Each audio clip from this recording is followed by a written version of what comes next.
Manipuri Mirrorgi Makaidagi Yangbiriba Tabiriba Mayambu Kuramjari Nolokjari Ikai Kumnajari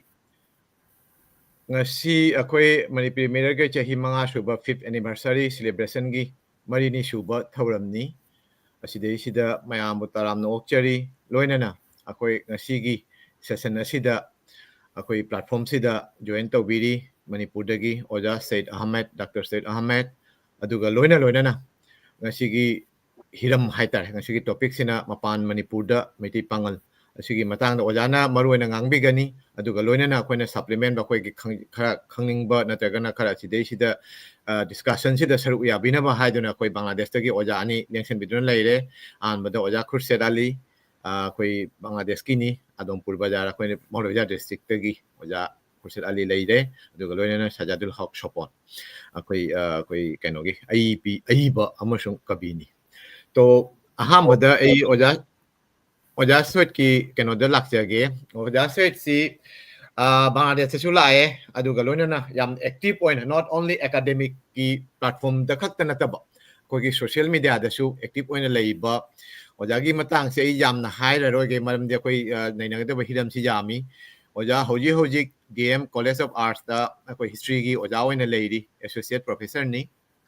aduga ojana phong khiba lairik amadi akoi kai haitare research paper mayam su lei adu ko ne matang akoi kaino diskin da sum ucharakani aduga ojana magi hiram sida haitare aski tamak akoi gi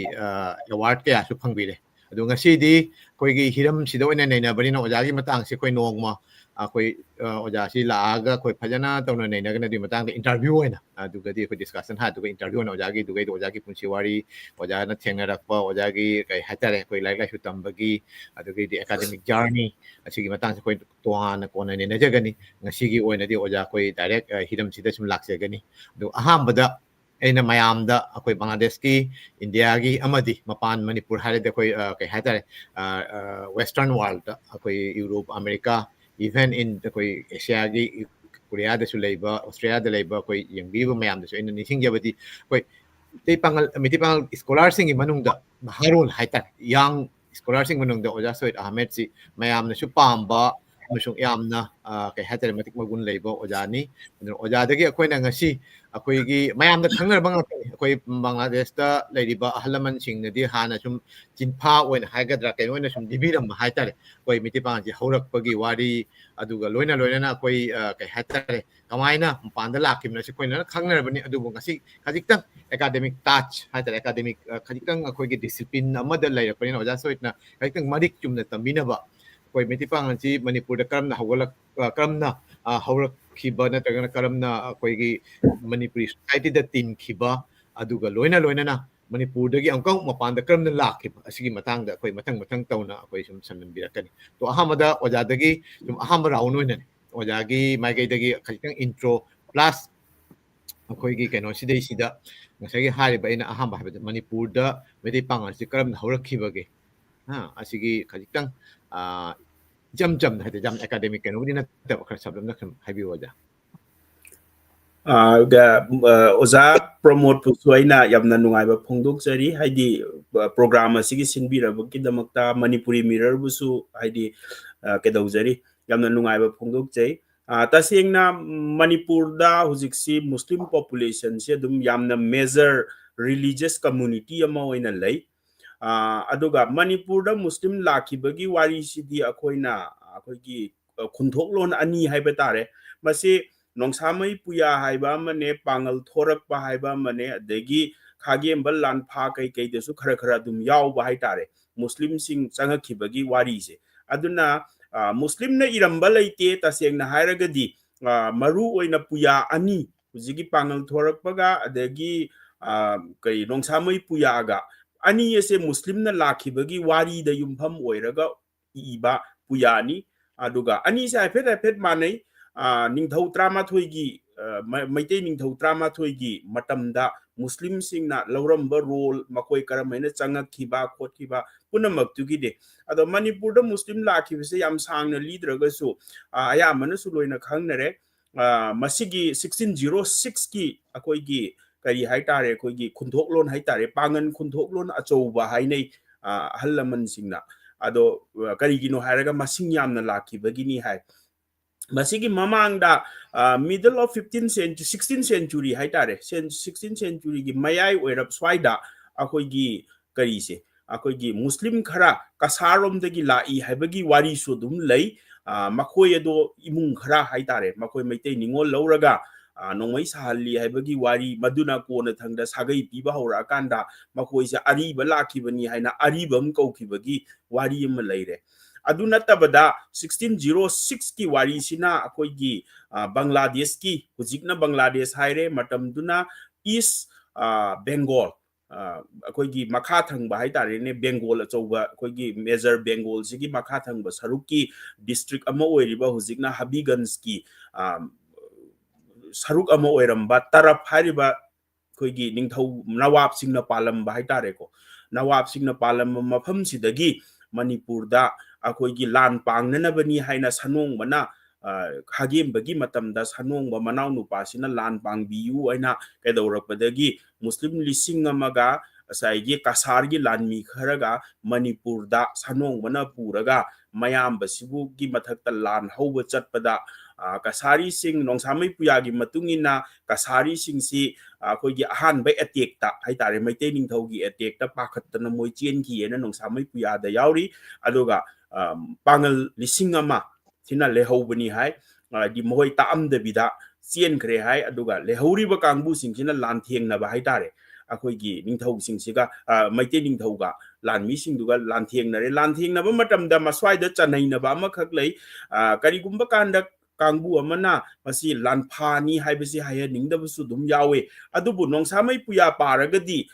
masida dum munna haitare line by line paragadi adum khangbane haibadi nongmai paire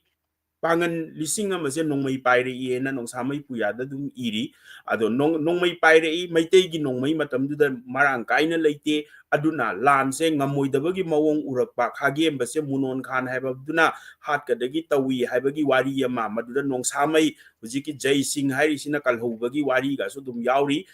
basida marak sida upai leiro ena khalakpadagi bengali lon khangba hujiki lari yengbam sagai gi kari haitare yumna ki akoigi kari haitare hujiki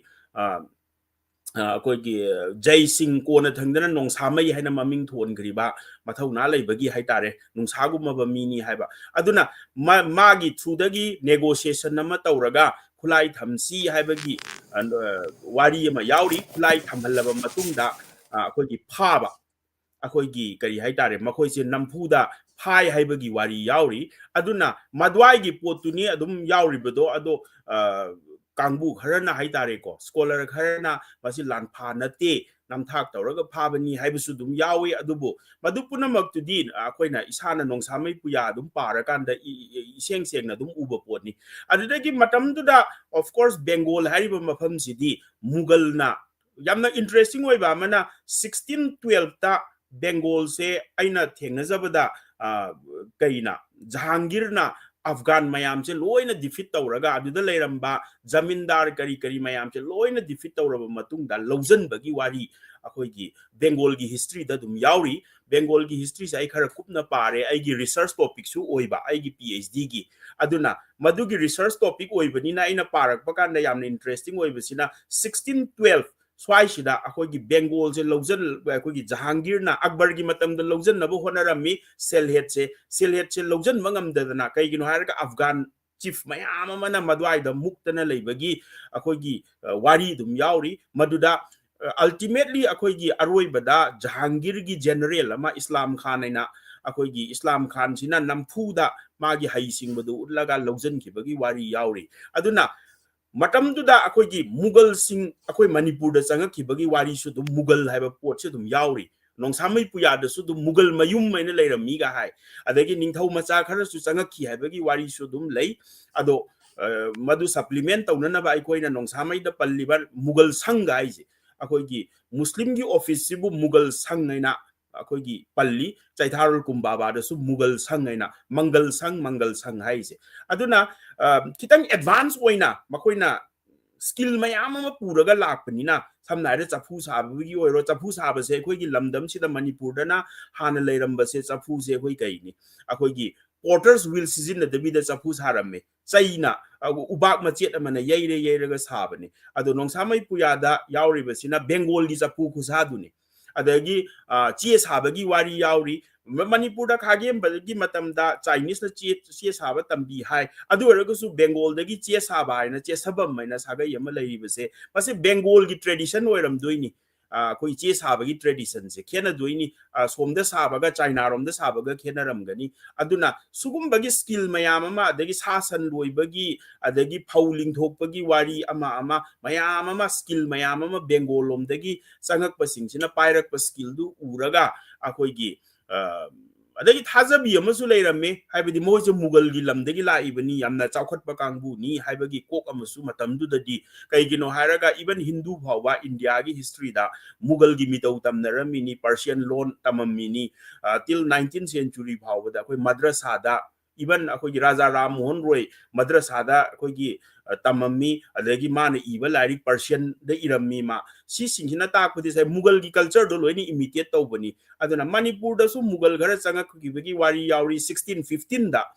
sai tharul kumbaba da yaubani 1615 da akoi kasar se mugal na lawjal matung da Manipur gi khagem ba si kauthu aga makoi na phana na ba tawbagi wari masi khagem ba langjai da yaubugum tawbani chena kullom gi hariba pot phunam sina takpadi sai gi mugal singse khagem ban lehenning bagi haibadi skill paiba kangbu ni adagi Manipur gi policy da so koin uba matamda khagem base kai nation builder ni gaina khogi oza gangumai kamai koin so hai kai gino hairaga ma se yamna haising bai batare ado magi social policy yam thagat le hujikan di yamna tamnare adagi magi matamda theory of kingship ka se khogi ningthau se ningthau amagi saktam je kamai no oigani ga haiba adagi industry mayam ma hang ba samna haida khoina teli dhau yon baga inaga magi matam daga hangami ba adagi mayang hisa sanga inaga hangi ba ad industry mayam ma hangi ade pangan phundrei ga ina pangan phundrei khet pa kangbu ga ina adagi chapu sa bagi phu sa ba ga ina hari ba skill tongan ba pai ba singse sagi khagem bana utilize to ba hai tare makoi se harness tawraga makoi gi kanabu du lawna na bagi ado akoi khakta nate muslim khakta nate mana changjafam pirammi buse tongan ba Chinese leram bagi magi matam da Chinese settle tawhan ki bagi wari lei san sing changa ki bagi wari sudum lei bamon sing already kyam bagi matam dagi changa kre aduna matam dugi policy do akoi gi kari ne aina sum thengna zabada yamna interesting wari sina lalup sina yamna akoi backbone na moi ba hai tare Manipur gi economy plus military gi aduna mi yami matik akoi gi lamdi yam leire matam duda lalup ama yawbada kari akoi gi lawpari ani ra kaino pibugum tawbane gangumai gi laik taga yawi do adi lamsi am chauna piramme ba mi yam da ba aduga lamhang na yamna leiba nina mapan dagi lakpa mi se lehelaga revenue su ka ba law bu adi westland mayam singche law bagi potama ani su bana Burmese na yam toina landarak pa na traga west rom dagi Bengal rom dagi tara iba landarak pa singse ngak na ba lalup se linghan ba darka lei haiba potse mase arke jhaljit ki light su tum yaw bani haiba di outsider singse masi lehalaga population hengat han ba aduga aikoi gi economy phagat han ba military strengthen tauba haiba policy ama adum aikoi na uba phangani madudi aduga hujiki midyeng de yengaga budi mapan mayam pusalamme haibagi potuna totally different argument amo oire akoi na matam dugi situation du de yengba tabani kaigino hairaga garib niwas na pan ba swai daga di Burmese ka lan tauna ba se angak ba phangna tauna khre aduna lalup se yamna lingdradi adabani na yam pikraba akoi gi tampaki lamachet amada lalup amana Burmese ki lan achu mayam ama lan dara ising do thengnara ini adu ngamakta badagi saigi 1819 to 1820 26 phaugi saigi chahi tare khuntak pagi potu su la ini dana aduna aigi wakhan dadi saigi akoina ngasi gi midyeng dagi sum yengaga akoina history se nainara ko matam du da kai do bagi mahoi changa ino laihallina kari gino amana kari no haibagi pot amarom da sum chat ki budu maina su tawe ko gi argument singse ado matam du gi politics socio economic political situation da yengaga akoina history se nainaraga di hena mayek sengadra khalle aduna muslim sing changa aga 1606 ki matung da su akogi family masa changak pagi wari lei punamak tunani akogi muslim community ama Manipurda haitare ko changai ba adugi marakta akhoi gi Meitei dagi onjal lakhiba Muslim khara su dum yawe haiba pulap sina saba Muslim community ni haitare akhoi na Meitei Pangal hairaga Manipurda khara na Pangal su hai khara na Meitei Pangal su hai do Manipuri Muslim hai su hai na ba yawe sigi community se sumaina form tawrak pani aduga society economy de yengaga na saigi laiminaru rabani maru ani amna ngai bese nupi purak bagi case ani ra kaino khokne nongsa mai puya da yauri se adagi haitare Bengal dagi nupi lakhi bese atai di loina ma Meitei ningol lobani na du imung amada Meitei ningol duna yum pura abani na Meitei gi influence am chauna lerak bai bese masana ta bani saigi cha doriba thakka doriba set ka doriba punamak se saigi nupi duna tawrak pani na Meitei ningol gi masa masu oibani na ai khoida saigi chauna Meitei gi culture ama chauna ubdo akoina hujik pudi hoi islamization lakpa revivalist movement lakpa dagi budi sengbu ini adu tawrini si yadi haibagi pot lae matam amadadi ai wakhandadi asaigi Meitei ningol singduna imung purambanina makhoi gi londu lole Bengali kaukre aduga phije chakcha da bu oiro yumlei kairei da bu oiro punamak se saigi Meitei gi culture ama yam chauna mami tarammi haibadune aina swaida sum si kadang hana thamjaki ge yam nungaijare oja akoigi tentakna akoigi kai haitare akoigi khangning ba natragna mayamna yamna khawrangna ngai basini ojagi wahai singi tanaba ngasai so aina hajaki baduni Bangladesh ta leiriba akoigi Pangal isinau Meitei Pangal isinau singsi masing su yamde Bangladesh ta si matang oja kurse ko haigani to makoigi manungda shu ngasai mioi bagi hauna bini oja di history gi oja su oibni na khangwani akoigi isagi roots ꯑꯩꯒꯤ ꯍꯧꯔꯛꯐꯝꯁꯤ ꯀꯗꯥꯏꯗꯒꯤꯅꯣ ꯑꯩꯁꯤ ꯀꯅꯥꯅꯣ ꯍꯥꯏꯕꯒꯤ ꯑꯩꯈꯣꯏ ꯏꯃꯥ ꯏꯄꯥ ꯅꯨꯡꯁꯤꯕꯗꯧꯅ ꯏꯁꯥꯒꯤ ꯂꯝ ꯑꯩꯈꯣꯏ ꯕꯪꯒ꯭ꯂꯥꯗꯦꯁꯇ ꯄꯣꯛꯄꯅꯤ ꯕꯪꯒ꯭ꯂꯥꯗꯦꯁ ꯅꯨꯡꯁꯤꯖꯕ ꯑꯗꯨꯒ ꯂꯣꯏꯅ ꯃꯅꯤꯄꯨꯔꯤ ꯏꯃꯨꯡꯗ ꯄꯣꯛꯄꯅꯤꯕ ꯑꯩꯈꯣꯏ ꯃꯩꯇꯩ ꯏꯃꯨꯡꯗ ꯄꯣꯛꯂꯒ ꯃꯩꯇꯩꯒꯤ ꯖꯥꯇꯤꯒꯤ ꯍꯧꯔꯛꯐꯝ ꯑꯣꯏꯕ ꯃꯅꯤꯄꯨꯔꯕꯨꯁꯨ ꯅꯨꯡꯁꯤꯖꯕ ꯅꯠꯇ꯭ꯔꯣ ꯑꯁꯨꯃꯥꯏꯅ ꯑꯩꯈꯣꯏꯒꯤꯗꯨ ꯂꯥꯏꯔꯔꯝꯕ ꯌꯥꯏ ꯑꯩꯒꯤ ꯏꯃꯥꯗꯨ ꯑꯩꯒꯤ ꯍꯧꯔꯛꯐꯝꯗꯨ ꯑꯗꯨ ꯑꯣꯏꯔꯁꯨ ꯅꯨꯡꯁꯤꯕꯒꯤ ꯀꯩꯅꯣꯁꯤꯗ ꯁꯨꯝ ꯂꯩꯗꯣꯏꯅꯤ ꯑꯗꯨꯒꯨꯝꯅ ꯑꯩꯅ ꯄꯣꯛꯂꯛꯄ ꯅꯠꯇ꯭ꯔꯒ ꯑꯩꯅ ꯆꯪꯉꯛꯄ ꯑꯩꯒꯤ ꯀꯩꯅꯣ ꯍꯧꯔꯛꯄ ꯏꯃꯨꯡꯗꯨꯒꯤ ꯃꯥꯒꯤ ꯍꯧꯔꯛꯐꯝ ꯋꯥꯔꯤꯁꯨ ꯑꯩꯈꯣꯏ ꯂꯣꯏꯅ ꯈꯪꯅꯤꯡꯉꯤ ꯑꯗꯨꯒꯤꯗꯃꯛꯇꯅ ꯑꯣꯖꯥꯕꯨ ꯑꯩꯈꯣꯏꯅ ꯀꯣꯏꯁꯟꯖꯔꯛꯄꯁꯤ ꯌꯥꯝꯅ ꯊꯥꯒꯠꯆꯔꯤ ꯕꯪꯒ꯭ꯂꯥꯗꯦꯁꯀꯤ ꯃꯌꯥꯝꯒꯤ ꯃꯥꯏꯀꯩꯗꯒꯤꯁꯨ ꯃꯅꯤꯄꯨꯔꯤ ꯃꯤꯔꯔ ꯃꯌꯥꯝꯒꯤ ꯃꯥꯏꯀꯩꯗꯒꯤꯁꯨ ꯑꯣꯖꯥꯕꯨ ꯑꯃꯨꯛꯀꯁꯨ ꯏꯀꯥꯏ ꯈꯨꯝꯅꯖꯔꯤ ꯃꯇꯥꯡꯁꯤꯗ ꯑꯩꯈꯣꯏ ꯁꯖꯥꯠ ꯑꯣꯖꯥ ꯁꯖꯥꯠꯇ ꯂꯥꯛꯆꯒꯦ ꯁꯖꯥꯠꯁꯤ ꯈꯔꯛꯇꯪ ꯀꯔꯤꯒꯨꯝꯕ ꯑꯣꯖꯥ ꯁꯖꯥꯠꯀꯤ ꯀꯩꯅꯣꯗꯣ ꯑꯣꯀꯦ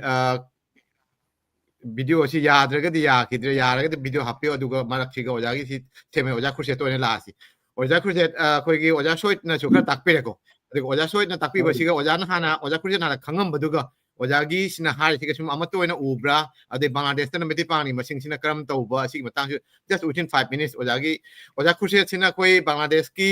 ꯑꯩꯈꯣꯏ ꯚꯥꯅꯨꯋꯥꯁꯇ ꯂꯩꯕꯅꯤ ꯚꯥꯅꯨꯋꯥꯁꯇꯒꯤ ꯌꯥꯎꯔꯛꯄꯅꯤ ꯁꯔꯨꯛ ꯌꯥꯕꯅꯤ ꯑꯣꯖꯥꯁꯤ ꯍꯥꯏ ꯁ꯭ꯀꯨꯜ ꯑꯃꯒꯤ ꯍꯦꯗ ꯇꯤꯆꯔ ꯍꯦꯗ ꯃꯥꯁꯇꯔꯅꯤ ꯍꯥꯏ ꯁ꯭ꯀꯨꯜ ꯑꯃ ꯄꯨꯕ ꯑꯗꯨꯒ ꯑꯉꯥꯡ ꯑꯣꯏꯔꯤꯉꯩꯗꯒꯤ ꯑꯩꯈꯣꯏ ꯁꯨꯝ ꯇꯤꯟꯅꯩꯒꯤꯗꯤ ꯁꯤꯅꯤꯌꯔꯁꯤꯡ ꯍꯥꯏꯇꯥꯔꯦ ꯁꯨꯝ ꯑꯩꯈꯣꯏ ꯃꯩꯇꯩꯂꯣꯟꯁꯤ ꯐꯖꯅ ꯉꯥꯡꯕ ꯑꯗꯨꯒ ꯂꯣꯏꯅꯅ ꯑꯩꯈꯣꯏ ꯏꯕꯁꯨ ꯁꯨم ꯈꯔ ꯏꯕ ꯌꯥꯝꯅ ꯄ꯭ꯔꯣꯐꯦꯁꯅꯦꯜ ꯍꯥꯏꯒꯗ꯭ꯔꯥ ꯌꯥꯝꯅ ꯂꯥꯏꯔꯤꯛ ꯑꯣꯏꯅ ꯄꯨꯊꯣꯛꯄ ꯀꯩꯅꯣ ꯑꯣꯏꯅꯗꯤ ꯅꯠꯇꯦ ꯑꯗꯨ ꯑꯣꯏꯔꯒꯁꯨ ꯁꯨꯝ ꯃꯔꯨ ꯑꯣꯏꯅ ꯕꯦꯡꯒꯣꯂꯤꯗꯗꯤ ꯑꯣꯖꯥꯒꯤ ꯀꯩꯅꯣꯁꯦ ꯁꯨꯝ ꯎꯖꯕ ꯐꯪꯉꯤ ꯑꯗꯨꯒ ꯉꯥꯡꯕꯗꯗꯤ ꯃꯩꯇꯩꯂꯣꯟꯁꯤ ꯐꯖꯅ ꯉꯥꯡꯕꯅꯤ ꯑꯣꯖꯥꯅ ꯁꯨꯝ ꯃꯩꯇꯩꯂꯣꯟꯅ ꯁꯨꯝ ꯇꯝꯕꯤꯔꯣ ꯑꯩꯈꯣꯏꯒꯤ ꯑꯣꯖꯥꯒꯤ ꯈꯖꯤꯛꯇꯪ ꯏꯟꯇ꯭ꯔꯣ ꯄꯤꯔꯒ ꯕꯪꯒ꯭ꯂꯥꯗꯦꯁꯇ ꯃꯩꯇꯩ ꯄꯥꯡꯁꯤ ꯀꯌꯥꯝ ꯂꯩꯕ ꯑꯗꯨꯒ ꯑꯣꯖꯥꯅ ꯍꯥꯏꯔꯤꯕ ꯀꯩꯅꯣꯁꯤ ꯑꯣꯖꯥꯒꯤ ꯀꯔꯤꯒꯨꯝꯕ ꯑꯦꯗ ꯇꯧꯅꯤꯡꯕꯗ ꯑꯣꯖꯥꯅ ꯈꯪꯉꯝꯗꯕꯗꯣ ꯈꯪꯕꯗꯨ ꯂꯩꯔꯒꯁꯨ ꯑꯣꯖꯥ ꯈꯨꯔꯁꯦꯠ ꯐꯔꯦ ꯐꯔꯦ ꯌꯥꯝ ꯅꯨꯡꯉꯥꯏꯔꯦ ꯃꯌꯥꯝ ꯑꯁꯁꯂꯥꯃꯨ ꯑꯂꯩꯀꯨꯝ ꯑꯩ ꯃꯣꯍꯝꯃꯗ ꯈꯨꯔꯁꯦꯠ ꯑꯂꯤ ꯑꯩ ꯍꯧꯖꯤꯛꯇ ꯑꯩꯅ ꯂꯩꯔꯤꯕ ꯃꯐꯝꯁꯤ ꯚꯥꯅꯨꯒꯥꯁ ꯍꯥꯏꯕ ꯈꯨꯜ ꯑꯦꯝꯅꯦ ꯍꯧꯖꯤꯛꯄꯨꯗꯤ ꯁꯥꯎꯠ ꯀꯨꯝꯕ꯭ꯔꯥ ꯀꯥꯄꯣꯟ ꯍꯥꯏ ꯑꯩꯈꯣꯏꯒꯤ ꯀꯃꯜꯒꯟꯖ ꯄꯧꯔꯁꯚꯥ ꯑꯗꯨꯒꯤ ꯃꯅꯨꯡꯗ ꯂꯩ ꯑꯩꯒꯤ ꯄꯣꯛꯐꯝꯅ ꯘꯨꯔꯥꯃꯥꯔꯥ ꯑꯗꯨꯝꯄꯨꯔ ꯕꯖꯥꯔ ꯘꯨꯔꯥꯃꯥꯔꯥ ꯍꯥꯏꯕ ꯈꯨꯟꯗꯨꯒꯅꯤ ꯑꯩ ꯌꯨꯝꯁꯤ ꯑꯅꯤ ꯊꯣꯛꯅ ꯂꯩꯔꯦ ꯑꯗꯣ ꯍꯧꯖꯤꯛꯇꯤ ꯑꯩꯅ ꯂꯩꯔꯤꯁꯤ ꯚꯥꯅꯨꯒꯥꯁ ꯍꯥꯏꯕ ꯈꯨꯟꯗꯨꯒꯩꯅꯤ ꯑꯗꯨ ꯑꯩꯈꯣꯏ ꯑꯣꯖꯥ ꯁꯥꯍꯦꯕꯀꯦꯁꯨ ꯕꯪꯒ꯭ꯂꯥꯗꯦꯁꯇ ꯂꯥꯛꯄꯗ ꯑꯩꯒꯁꯨ ꯊꯦꯡꯅꯖꯈꯤ ꯑꯩꯍꯥꯛꯀꯤ ꯏꯇꯩꯃꯁꯨ ꯌꯥꯎꯔꯛꯏ ꯑꯗꯨ ꯉꯁꯤꯒꯤ ꯑꯩꯈꯣꯏꯅ ꯃꯌꯥꯝ ꯋꯥꯈꯣꯜ ꯂꯣꯟꯅꯔꯤꯁꯤꯒ ꯑꯩꯈꯣꯏꯅ ꯌꯥꯝꯅ ꯅꯨꯡꯉꯥꯏꯕ ꯐꯥꯎꯕꯗꯤ ꯃꯅꯤꯄꯨꯔꯗ ꯑꯩꯈꯣꯏꯒꯤ ꯍꯧꯔꯛꯐꯝꯁꯤ ꯑꯩꯈꯣꯏꯅ 2019ꯗ ꯑꯩꯈꯣꯏꯅ ꯀꯟꯚꯦꯟꯁꯟ ꯃꯩꯇꯩ ꯄꯥꯡꯒꯜ ꯀꯟꯚꯦꯟꯁꯟ ꯆꯠꯂꯨꯕꯗ ꯃꯅꯤꯄꯨꯔꯁꯤ ꯎꯖꯔꯛꯄ ꯐꯪꯉꯤ ꯑꯗꯨꯏ ꯃꯥꯡꯗꯗꯤ ꯆꯠꯈꯤꯗ꯭ꯔꯤ ꯑꯗꯨ ꯑꯩꯈꯣꯏꯒꯤ ꯃꯩꯇꯩ ꯄꯥꯡꯒꯜꯁꯤ ꯕꯪꯒ꯭ꯂꯥꯗꯦꯁꯇ ꯑꯣꯏꯅꯗꯤ ꯍꯧꯖꯤꯛ ꯐꯥꯎꯗ near about 12,000 oigadra in a khali latest census CD on Jiko Pangdri 2019 that 10,000 oiba adugi koigi census ama delay aduna honjik chide khara yamagadra in khale adu honjik Bangladesh da koigi history je oja said amatna haibiri ba wa khon siden na tabo duga de sum haibet manare adubu Bangladesh ki na khangak padai matam na una na ki yumbal se si mitei gi yumbal ga ga khenare haiba ja de ai ba aina leirak ba aina pok pa ai gi yum si asi gi yum si asiga na yum gi mitei gi yum gi saba gi kholon si lei ai jatra aina su yum duga lei ningol ka piba ka aduga aina su na yum duga tu nangjara I adu hanagi mitei bangan gi yum si hojikti yamna leitre amani khak kana ngaire yum du su kaina anuba latest hojikki mawong de yum su sagre adu na mitei bangan gi wari sanarak palun siga oja sa da manna hunji liri siga de kaina ba khena badi ka suleite adu mana su tai adu na ngak pa pot amutang chan basino jadan ji Bangladesh te gi toro bhaiba adugi area duga gi mi ga Manipurda adumaina lan da jauru raga mateng pangaga leiraga adugi maki na mathang oina charon suron si lakpasi gane mitei nupi adeidi muslim nupaga animak tugi dhara si lakpani nane mitei gi culture si hujik pa ko disu sumlei si larik lai su tamme haina kano tawraga su social gi kuno wari sanaba kuno gi অনুষ্ঠান tawba haiba tai festival oibada koi mitei gi firon setpa maki chatnaba asi sum hujik su lei marak da mina kaino re hairaga su na hujik su gi nuhong charon kangde gi sinni tawba kari tawba si mitei pangan gi gi fijersi Manipur de di yam phajana lei na Manipur da 2019 da uruba Manipur gi mitei nupi sing mane pangan nupi sing se mitei pangan nupi sing sine setli si Bangladesh ke di ahingong tin hai batai di mitei pangan gi gi culture gi je seri ba firon se si firon si Manipur da urakte na Manipur da uri si mitei nupi na set pa firon si adu maina set pa dum ure e ba kono ujabadu da adu na chalam ba khulsi mayam chalam ba maham siga Bangladesh te setli ba gi mitei nu pangan nupi na setli ba firon se sumaina de Manipur da set ba unarakte aduna original mitei pangan gi haurakpham culture du dine Bangladesh na hena mita Manipur da gi hena leiri mareng khale ujiksu adu na hanging badi sini larik lai su di jamna higalak pa jaure Bangladesh khangde media India khangde du gi origin si mitei pangan gi history si achumba matang kari oina haiba si dine kasar da khangde Manipur da khangde history iba oja sait amoto gumni iba si gane hek lepa amatang dia dumna eduk thengna jadri Bangladesh ki oja samatna iba Manipuri Musulman der itibritto aina iba larik si Bangladesh te history gi larik si na ahan mani adu magna irakpa larik siga matungin na dine na hana tarak paduga khena ba kya leite na si chungadra in khale ba kusu adu Bangladesh ki hauji phibam dadi mitei pangan lairi si culture si yokhatna ba yam kana honari mi liklaba sune mi lising tarani thoi leibana Bangladesh hujik phau na hujik phau da likna leiri si da culture yokhat pati matam di yamna thenglaba su kana honari hai batai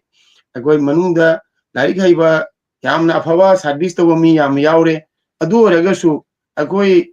social thabak orakpa matamda mi singsi culture si bi yokhatna ba yam kana hone nupa singsu na hujik budi yam modern lifestyle oiraga sune mayam tara tinna bade de gi chana bi firon si chena basi masi yamna kauna de honare hujik su mitei pangan nupi na di yamna hele pangan nupi ki culture si ꯃꯈꯣꯏꯒꯤ ꯐꯤꯔꯣꯟꯁꯤ ꯐꯤꯔꯣꯜ ꯁꯦꯠꯅꯔꯤꯁꯦ ꯃꯁꯤ ꯍꯥꯟꯅ ꯏꯀꯥꯏꯅꯔꯝꯕ ꯌꯥꯎꯔꯝꯒꯗꯁꯨ ꯋꯥꯔꯤ ꯇꯥꯔꯝꯃꯤꯁꯦ ꯏꯀꯥꯏꯅꯩ ꯈꯣꯠꯅꯩ ꯍꯧꯖꯤꯛꯇꯤ ꯑꯗꯨ ꯀꯔꯤꯃꯨꯛꯇ ꯂꯩꯇꯦ ꯌꯥꯝꯅ freely ꯑꯩꯈꯣꯏ ꯅꯨꯄꯤꯁꯤꯡꯁꯦ ꯑꯗꯨꯒꯤ ꯃꯥꯏ ꯀꯜꯆꯔꯁꯤ ꯌꯣꯛꯈꯠꯅꯕ ꯍꯣꯠꯅꯔꯤ ꯂꯣꯟꯁꯤꯁꯨꯅꯦ ꯂꯣꯟꯁꯤ ꯑꯩꯈꯣꯏꯗꯤ ꯕꯪꯂꯥꯅ ꯇꯝꯕ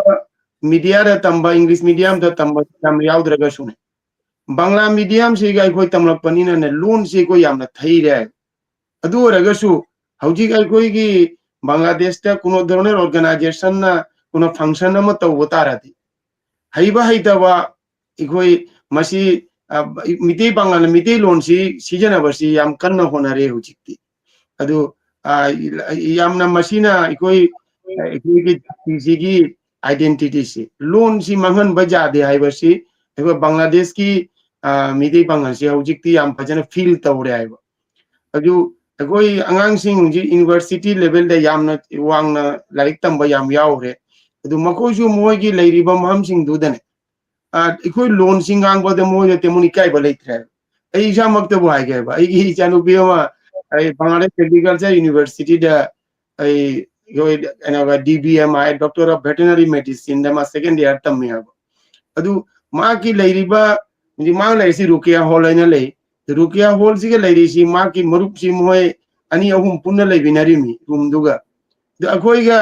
एक नुमदांग से अखोइगा कन्वर्सेशन तौबसी अखो वीडियो कॉल दगा अखो फैमिली ngangnabasi फ्रीली मांगना रे अखो लोन से दुमाय मरु मबांग सिसु अखो लोन से तारगा अखोइ सु हाना यामना आई इसा मक्तसु यामना हंगुई काय बोइरम आई लोन से आई मरुप सिन तारगा करी खनगा दगे आई दो आई एग्जाम बिसिंग दु दे मगोदी फ्रीली सुम ngangi आइबा अदु माय लोन से तारगा my Maru मबांग Sissu yam Impress ओइरे आइबा मगोइदा इस नोय लोन से नोय खंगदी खंगद्रगा लोन अमतसु खंगबो नमदे नोय ngangi सिबु करी लोन नो बांग्ला अमतसु जावदे करी नो ngai यामना मोयसु तासी मंगोय मखोइदा खंगनिंगाय बोट अमसु ओइरे उदि इकाय वाइसे हौजिक त्यांगांग सिंगसी इकायद्र मारें कले लोन से फ्रीली ngangnare इजाति की सक्ताक पसी मखोइदा तत्ता हंगो इकाय बा यावद्रे असि माइखोइगी हौजिक हौजिकता इजाति नाटसी योखटपैदमक्ता पॉजिटिव ने नाइदि सुम कल्ले आइ चुम्मे ओजा अगिनिदा कोई सी no thank you C Yama positive change ni अकोइना कोई हाइगे दे कोई 90 की मांग हाइ तारे 85 87 88 तगा ओजा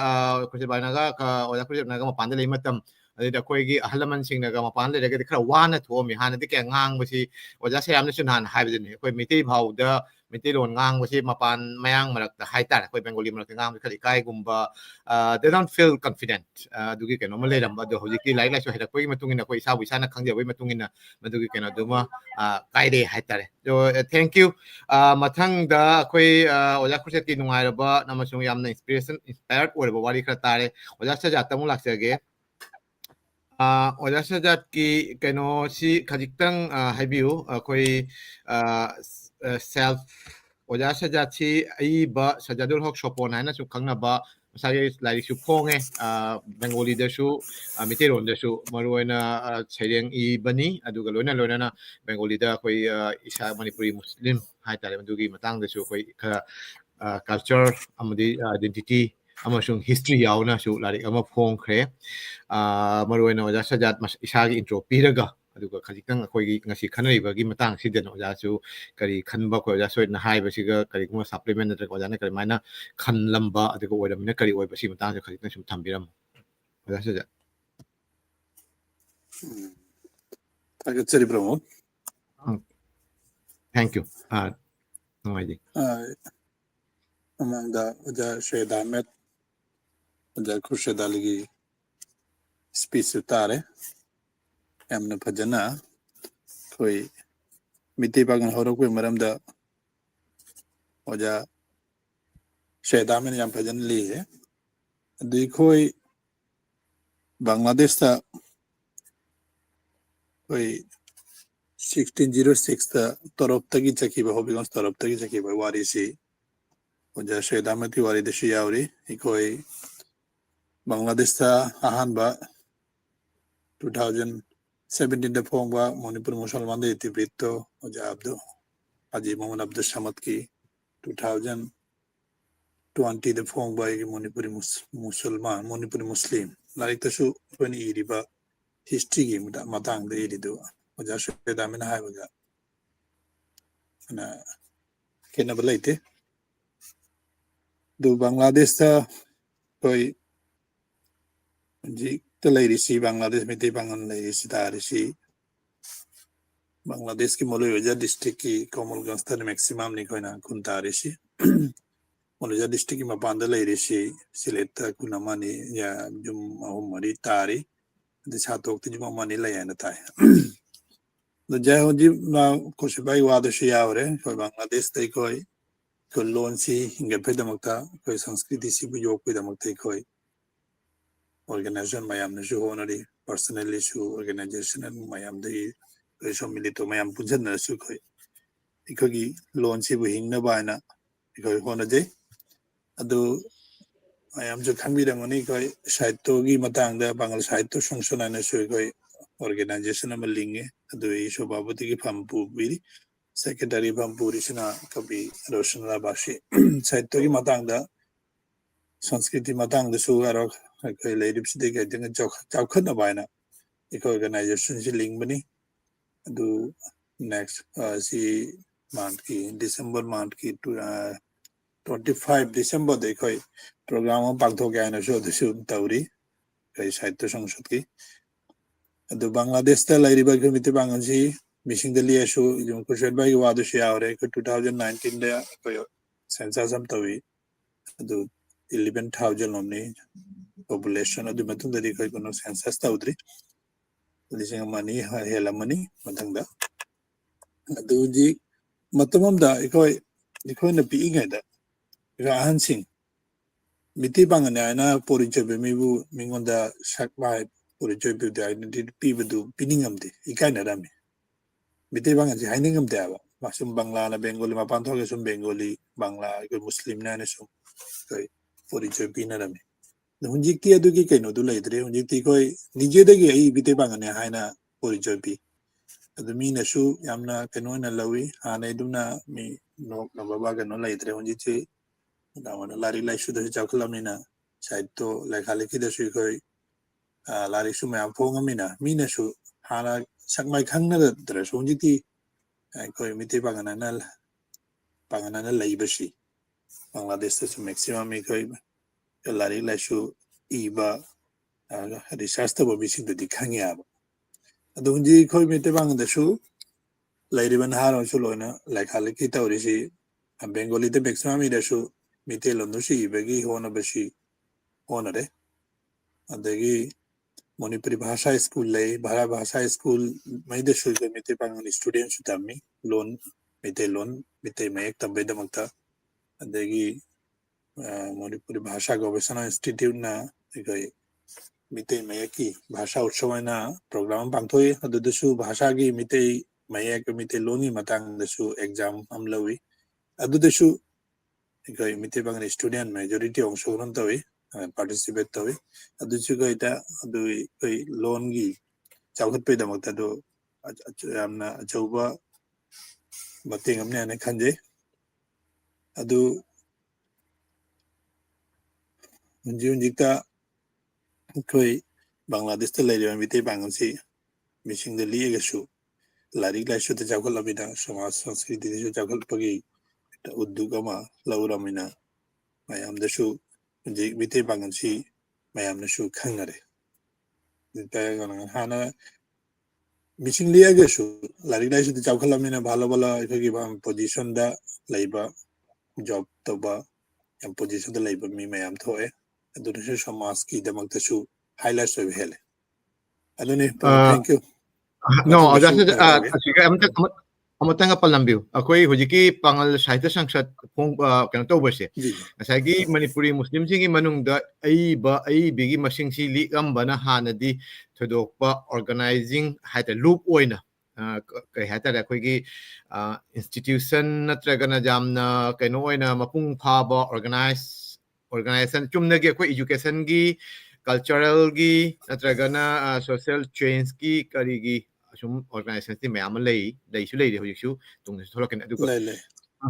asigi khoi gi site gi loop oina Manipur da su lay ate aba ming di site Meitei Pangal pandana to pa ming da Meitei Pangal sing gi to oiba natrang Assam da su sum lay ꯑꯗꯨꯒ ꯕꯪꯒ꯭ꯂꯥꯗꯦꯁꯀꯤ ꯑꯣꯏꯅ ꯑꯣꯖꯥ ꯁꯦꯖꯥꯠ ꯑꯣꯏꯅ ꯍꯟꯗꯛ ꯄꯨꯊꯣꯛꯄ 2025ꯇꯅꯤꯀꯣ ꯍꯧꯖꯤꯛꯀꯤ ꯃꯥꯅꯤ ꯃꯥꯅꯤ ꯄꯥꯡꯒꯜ ꯁꯥꯏꯠ ꯇꯣ ꯑꯁꯨꯝꯅ ꯅꯤꯡꯁꯤꯡꯉꯛꯄꯒꯤ ꯃꯔꯝꯁꯦ ꯀꯔꯝꯅ ꯍꯥꯟꯅꯅ ꯀꯔꯤꯒꯤ ꯂꯩꯔꯝꯗ꯭ꯔꯤꯕꯅꯣ ꯍꯧꯖꯤꯛꯅ ꯀꯃꯥꯏꯅ ꯑꯩꯈꯣꯏꯒꯤ ꯏꯁꯥꯒꯤ ꯑꯣꯏꯕ ꯂꯨꯞ ꯑꯃ ꯁꯥꯍꯤꯇ꯭ꯌꯒꯤꯇ ꯑꯣꯏꯕ ꯂꯨꯞ ꯑꯃ ꯐꯣꯡꯗꯣꯔꯛꯄꯁꯦ ꯑꯁꯤꯒꯤ ꯃꯌꯣꯟ ꯇꯝꯃꯛꯄꯁꯦ ꯀꯔꯤꯒꯤꯗꯃꯛꯇꯅ ꯀꯃꯥꯏꯅ ꯑꯣꯏꯔꯛꯈꯤꯕꯅ ꯁꯝꯂꯞꯅ ꯖꯁ 2-3 minutes ꯑꯗꯨ ꯀꯣꯟꯅ ꯑꯩꯈꯣꯏ ꯅꯣꯡꯃꯕꯨꯗꯤ ꯋꯥꯔꯤ ꯁꯥꯟꯅꯁꯦ ꯑꯩꯅ ꯁꯨꯝ ꯈꯪꯅꯤꯡꯕ ꯍꯥꯏꯇꯥꯔꯦ ꯃꯌꯥꯝꯅꯁꯨ ꯈꯪꯅꯤꯡꯕ ꯑꯩꯈꯣꯏꯒꯤ ꯁꯃꯥꯖ ꯑꯩꯈꯣꯏꯒꯤ community develop ki damak tadi organization mayam lay education matang da Bangladesh Manipuri Institution Trust Manipuri Muslim Teachers Forum Chhatra Kalyan Porishod adu education matang da busuri and community develop ki damak samaj kalyan porishod lay Bangladesh Manipuri Muslim Development Organization lay kidu shudu sahitya ki damak ta alada organization ma link khaladi koi larik la shuda lekhali ki to bose koi adugi chorcha practice to koi aro ne bari ka da badu wa khadani khona organization si link budi emne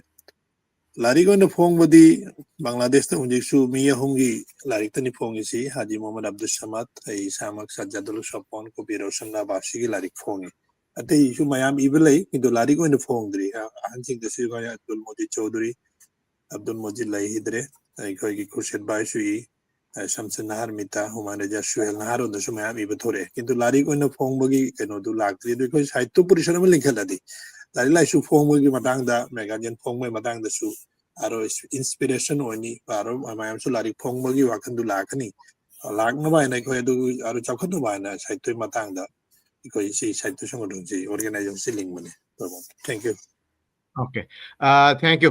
Sige matang da koi nong oja sa dat kasu wari sana gani koi Bangladesh da Manipuri ai bi singi matang da Manipuri Muslim singi to hoji am ko oja sa ita lak jarage ngasai gi matang oja sa dat na su amasung oja kurse na su hai gani Bangladesh da lai ba koi Meitei Pangal singi pibam amasung mo sige olai ba kai no si to asige siga changjandring ai da haitare oja na ngasai Manipurda Meitei Pangal haudorakpagi amasung mahakki Pangal singi thodang hai gadra rule na chingba adedi cultural identity adedi language ki matang chu panbirame thodokna sida ngasidi yamna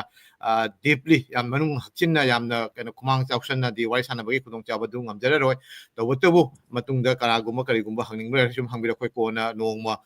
sigi session si haitara sigi elaborate tobu oina akoi Meitei Pangal gi matang da not only history culture adedi tradition punamakki matang da koi series oma oina pangthok chege khalli oja set kumba akoi resource person had a learned person mayam so koi khawang ngaijeri mokoi wasing juta si mathang akoi sum nei najar kani du ngasi gi oina hojikti oja sum Mapan lamda de Manipur gi Mapan lamda Pangal sing sina khundarakpagi sum samlapa koi wari di sum khangi koi chahi tare khunda ko de koi Meitei kai hatare la chenna ba sing haigadra koi Mapan lamda sum thorok ningthou na thorok ko de sum oja samat amasung koi sajat bhai gi larik ta sum pal moina Bengali di ibadani koi na sum pai adugo loina na ahalaman sing na su koi gi keno oina Manipur dagi bu oro Kasar dagi Assam dagi irakpa maru oina koi chefong ni phongakpa keno khara su thengnare aduga loina na research journal oina natragana keno oina academic journal da phong ki ba keno khasu thengnare aduna koi guma khara thijan khomjin ba kang na pa ba ngamba natraga keno to ba thengnaru ba haitar do tasengna asigi matang da ojana khajitang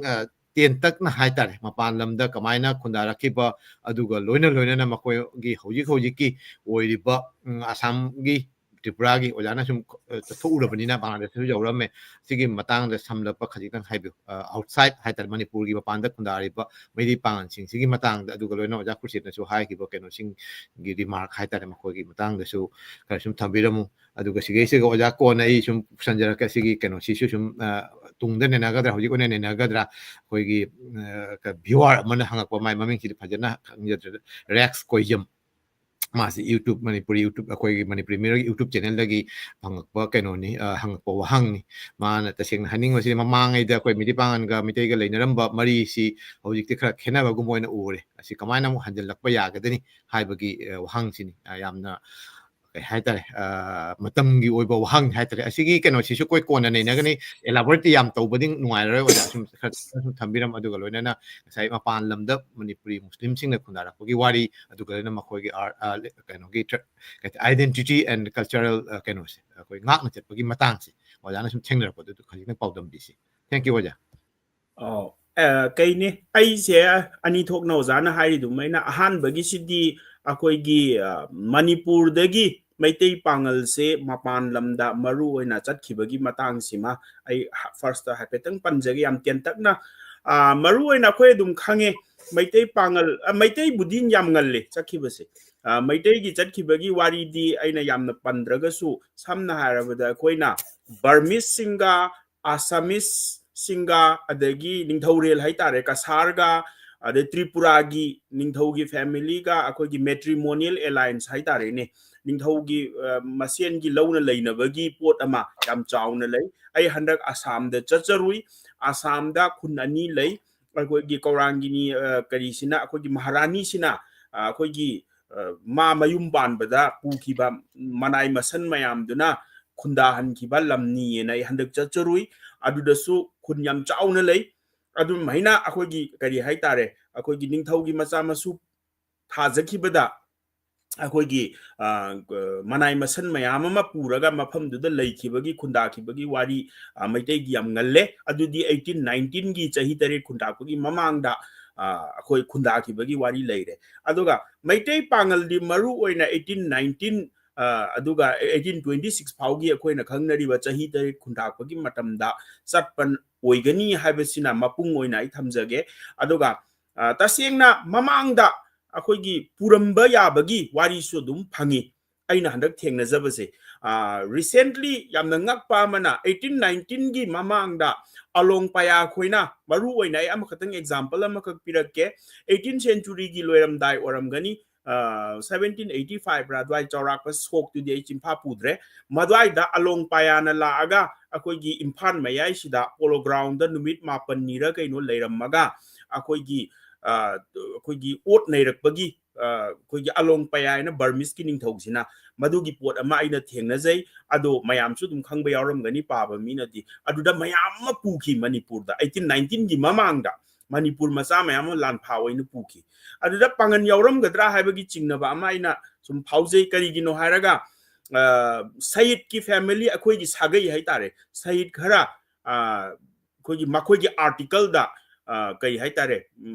ꯕꯔꯃꯥꯗꯒꯤ ꯑꯩꯈꯣꯏꯒꯤ ꯃꯈꯣꯏꯁꯦ ꯑꯩꯈꯣꯏꯒꯤ ꯁꯨꯐꯤꯒꯤ ꯁꯦꯟꯒꯤ ꯇꯥꯏꯞꯇ worship ꯇꯧꯋꯤ ꯍꯥꯏꯕꯒꯤ ꯑꯩꯈꯣꯏꯒꯤ ꯀꯩ ꯍꯥꯏꯇꯥꯔꯦ ꯋꯔꯁꯤꯞꯃꯛꯁꯨ ꯅꯠꯇꯦ ꯃꯁꯤ ꯑꯩꯈꯣꯏꯒꯤ ꯄꯤꯔ ꯑꯩꯈꯣꯏ ꯕꯪꯒ꯭ꯂꯥꯗꯦꯁꯇꯗꯤ ꯌꯥꯝ ꯂꯩꯗꯅ ꯄꯤꯔꯤ ꯇ꯭ꯔꯦꯗꯤꯁꯟꯗꯣ ꯄꯤꯔꯤ ꯇ꯭ꯔꯦꯗꯤꯁꯟꯒꯤ ꯃꯑꯣꯡꯗ ꯂꯩꯕ ꯃꯈꯣꯏꯒꯤ ꯁꯨꯔꯣꯟ ꯂꯩꯕꯒꯤ ꯑꯗꯨꯒ 1826ꯗ ꯌꯥꯝ ꯉꯛꯄ ꯑꯃꯅ ꯕꯔꯃꯤꯁ ꯅꯨꯄꯤ ꯑꯃꯔ नुपा ꯑꯃꯅꯔ ꯀꯩꯅꯣ ꯏꯕꯒꯤ ꯊꯥꯔꯛꯈꯤꯕꯅꯤ MCS ꯑꯣꯐꯤꯁꯥꯔ ꯑꯃ ꯃꯅꯤꯄꯨꯔꯒꯤꯗ ꯃꯥꯒꯤ ꯊ꯭ꯔꯨꯗꯒꯤ ꯑꯩꯉꯣꯟꯗ ꯑꯃꯨꯛ ꯊꯥꯔꯛꯄꯅꯤ ꯃꯁꯤ ꯑꯝꯇ ꯅꯩꯅꯕꯤꯌꯨ ꯑꯣꯏꯅ ꯑꯗꯣ ꯃꯤꯁꯦ ꯏꯔꯥꯡ ꯂꯩꯈꯤꯕꯗꯒꯤ ꯕꯔꯃꯥꯒꯤ ꯏꯔꯥꯡ ꯂꯩꯈꯤꯕꯗꯒꯤ ꯑꯩꯈꯣꯏꯅ ꯀꯟꯇꯦꯛ ꯐꯥꯎꯅꯈꯤꯗ꯭ꯔꯦ ꯑꯗ ꯌꯥꯝꯅ ꯉꯛꯄꯅ ꯑꯩꯈꯣꯏꯒꯤ ꯇ꯭ꯔꯤꯇꯤ ꯑꯣꯐ ꯌꯟꯗꯥꯕꯨ ꯇꯧꯕ ꯃꯇꯝꯁꯤꯗ ꯁꯌꯤꯗ ꯑꯃ ꯑꯩꯈꯣꯏꯒꯤ ꯕꯔꯃꯤꯁꯀꯤ ꯔꯤꯄ꯭ꯔꯖꯦꯟꯇꯦꯇꯤꯚ ꯑꯣꯏꯅ ꯌꯥꯎꯏ ꯍꯥꯏꯕꯒꯤ ꯗꯣꯀꯨꯃꯦꯟꯁꯦ ꯑꯩꯉꯣꯟꯗ आर्टिकल अमा फंगे अदो मखोई डिसेंडेंट से कमाइना तौखरगे हाइबा मतमदा हुजिकी आइंगोंदा लिरइबा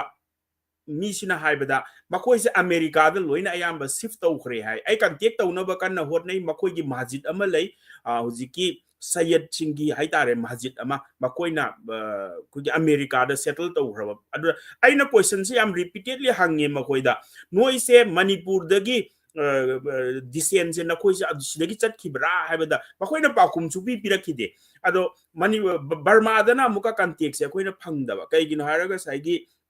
मोइद लैग्रिबे इरांगसिना मरम ओइरगा अदुना आइंगोंदा चिंगनबा अमा लै हाइबदी 1819 गी चही तरे खुंडाकपगी ममांगदा अखोइगी बर्मिसिंगना फारगा पुबा दा साइगे अखोइ मणिपुर की पांगन सिंगसिसु साइगे लालुप की अचौब सेक्शन अमा ओइरिबनिना मखोइसु फारगा पुरमगद्रा हाइबगी अदुगुंबा चिंगनबा अमा डॉक्यूमेंट अमा आइसु कंफर्म बुदी तौद्री अदुगा डॉक्यूमेंट खरदी फंगजरे हाइतारे अदुमाइना बर्मा रोम दा फारगा पुखिबा कांगबु अमा लैरे अदगी ओरल ट्रेडिशन दा अखोइगी अमसु लै हाइबदी अहानबा हज चटपा नुपासे अखोइगी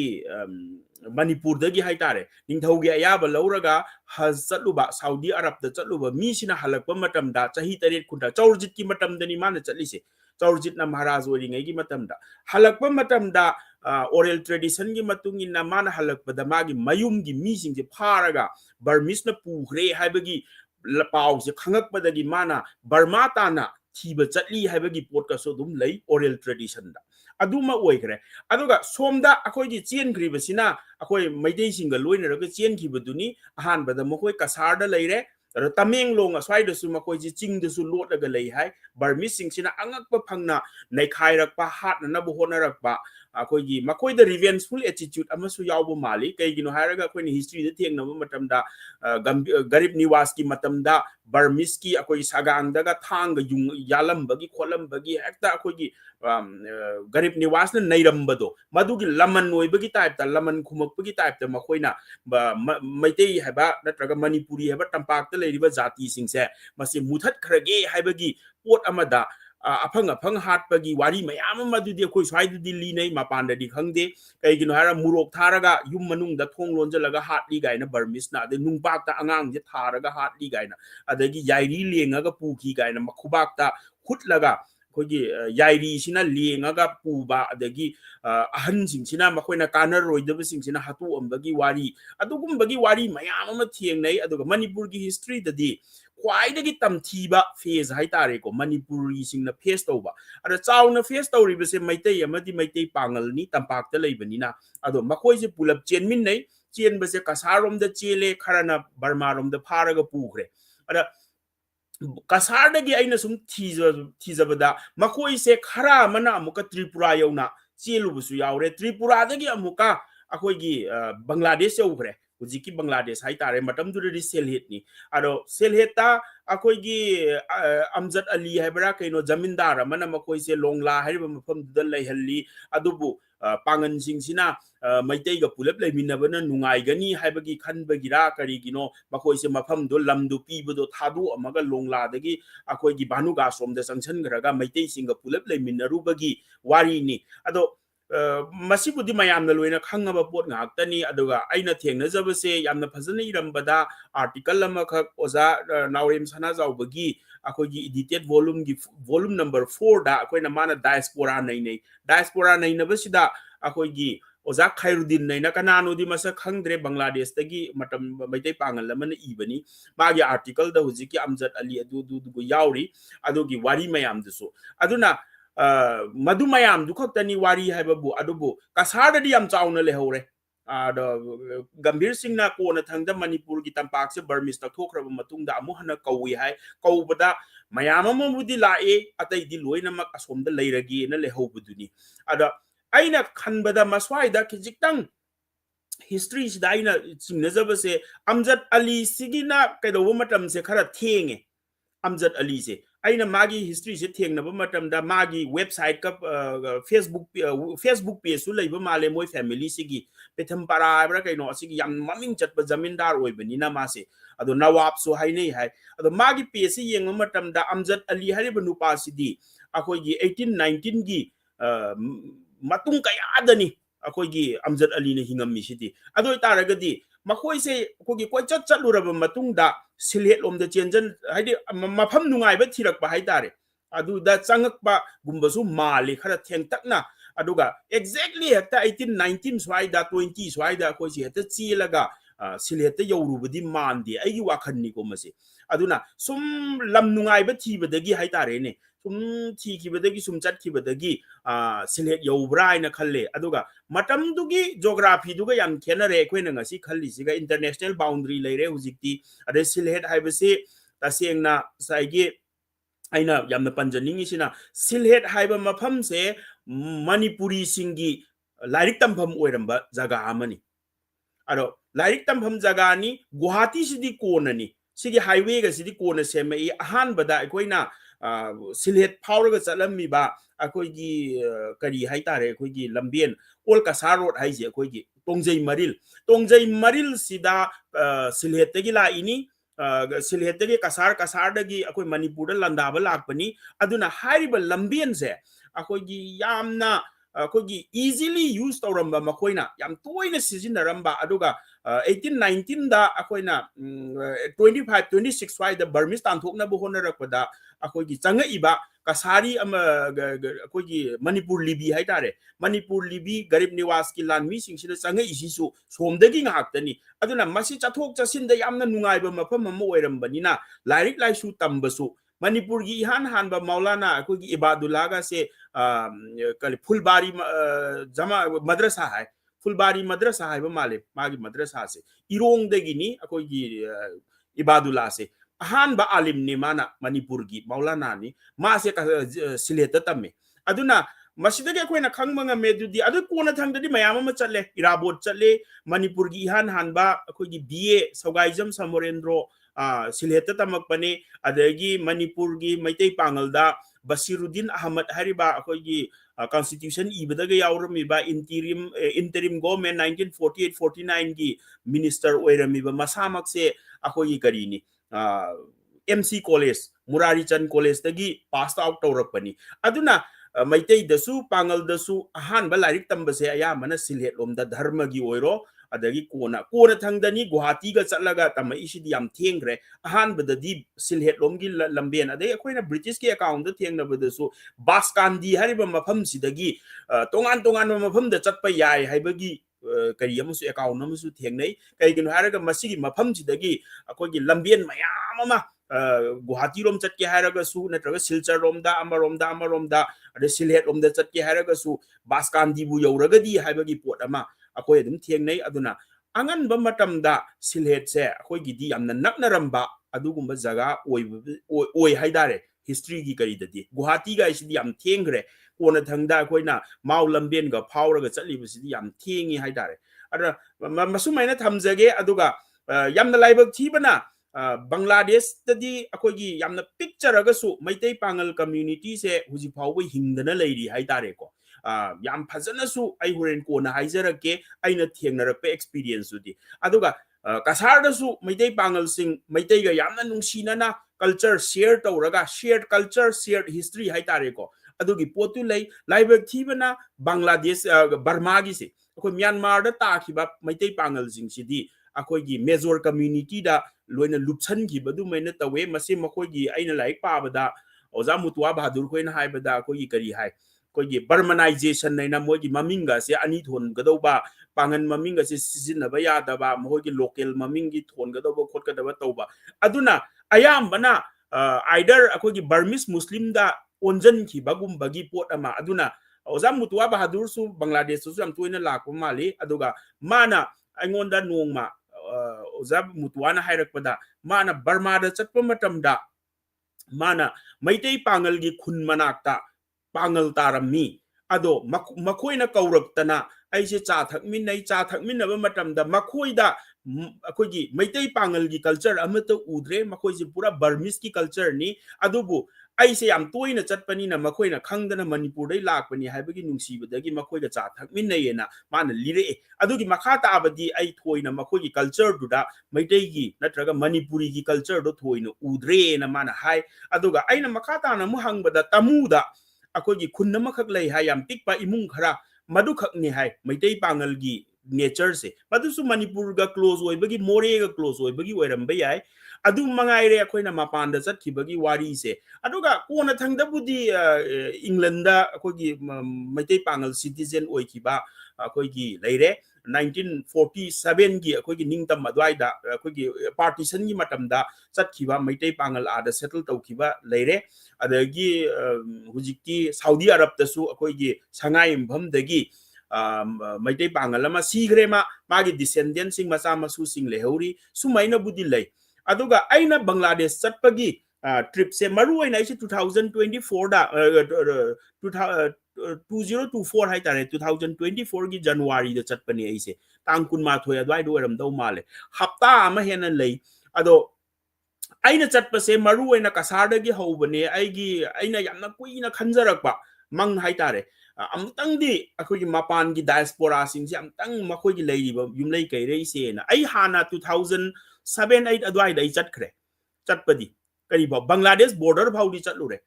kasar yaurure aigi research ki namaram oiraga adagi Tripura bhau yauramme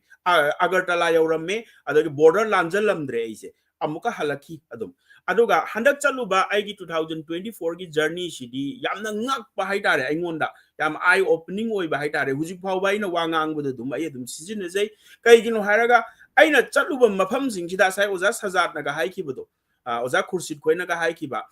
particular oi ba akoi gi maitai gi pangan maitai amadi maitai pangal singi not ki oi ba akoi na u khidraba phanek to rasu asai gi khudai do rasu adagi furit asang ba akoi gi punjabi shirt ga hai swai da di thaina pangan nupi sing na lilamba furit asang biga do aduga do tripura da gi hore ina phajana ubase kasar da su ui kasar da su adum ubdi ui aduga tripura da ina gari se thauraga border manak haitare border manak si yoksalakba bangladesh border yorok pasida labuk ta chathawe akoigi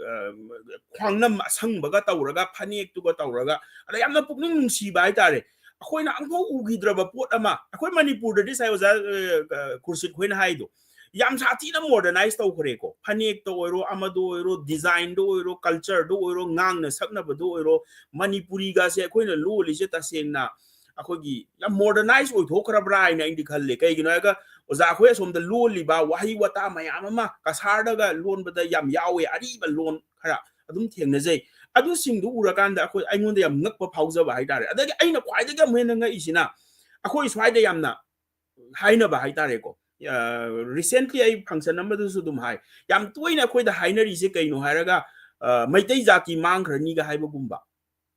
adagi pangal na su pangal gi jati mangkhrani ga ina pangba pa khajaba ado aina example pi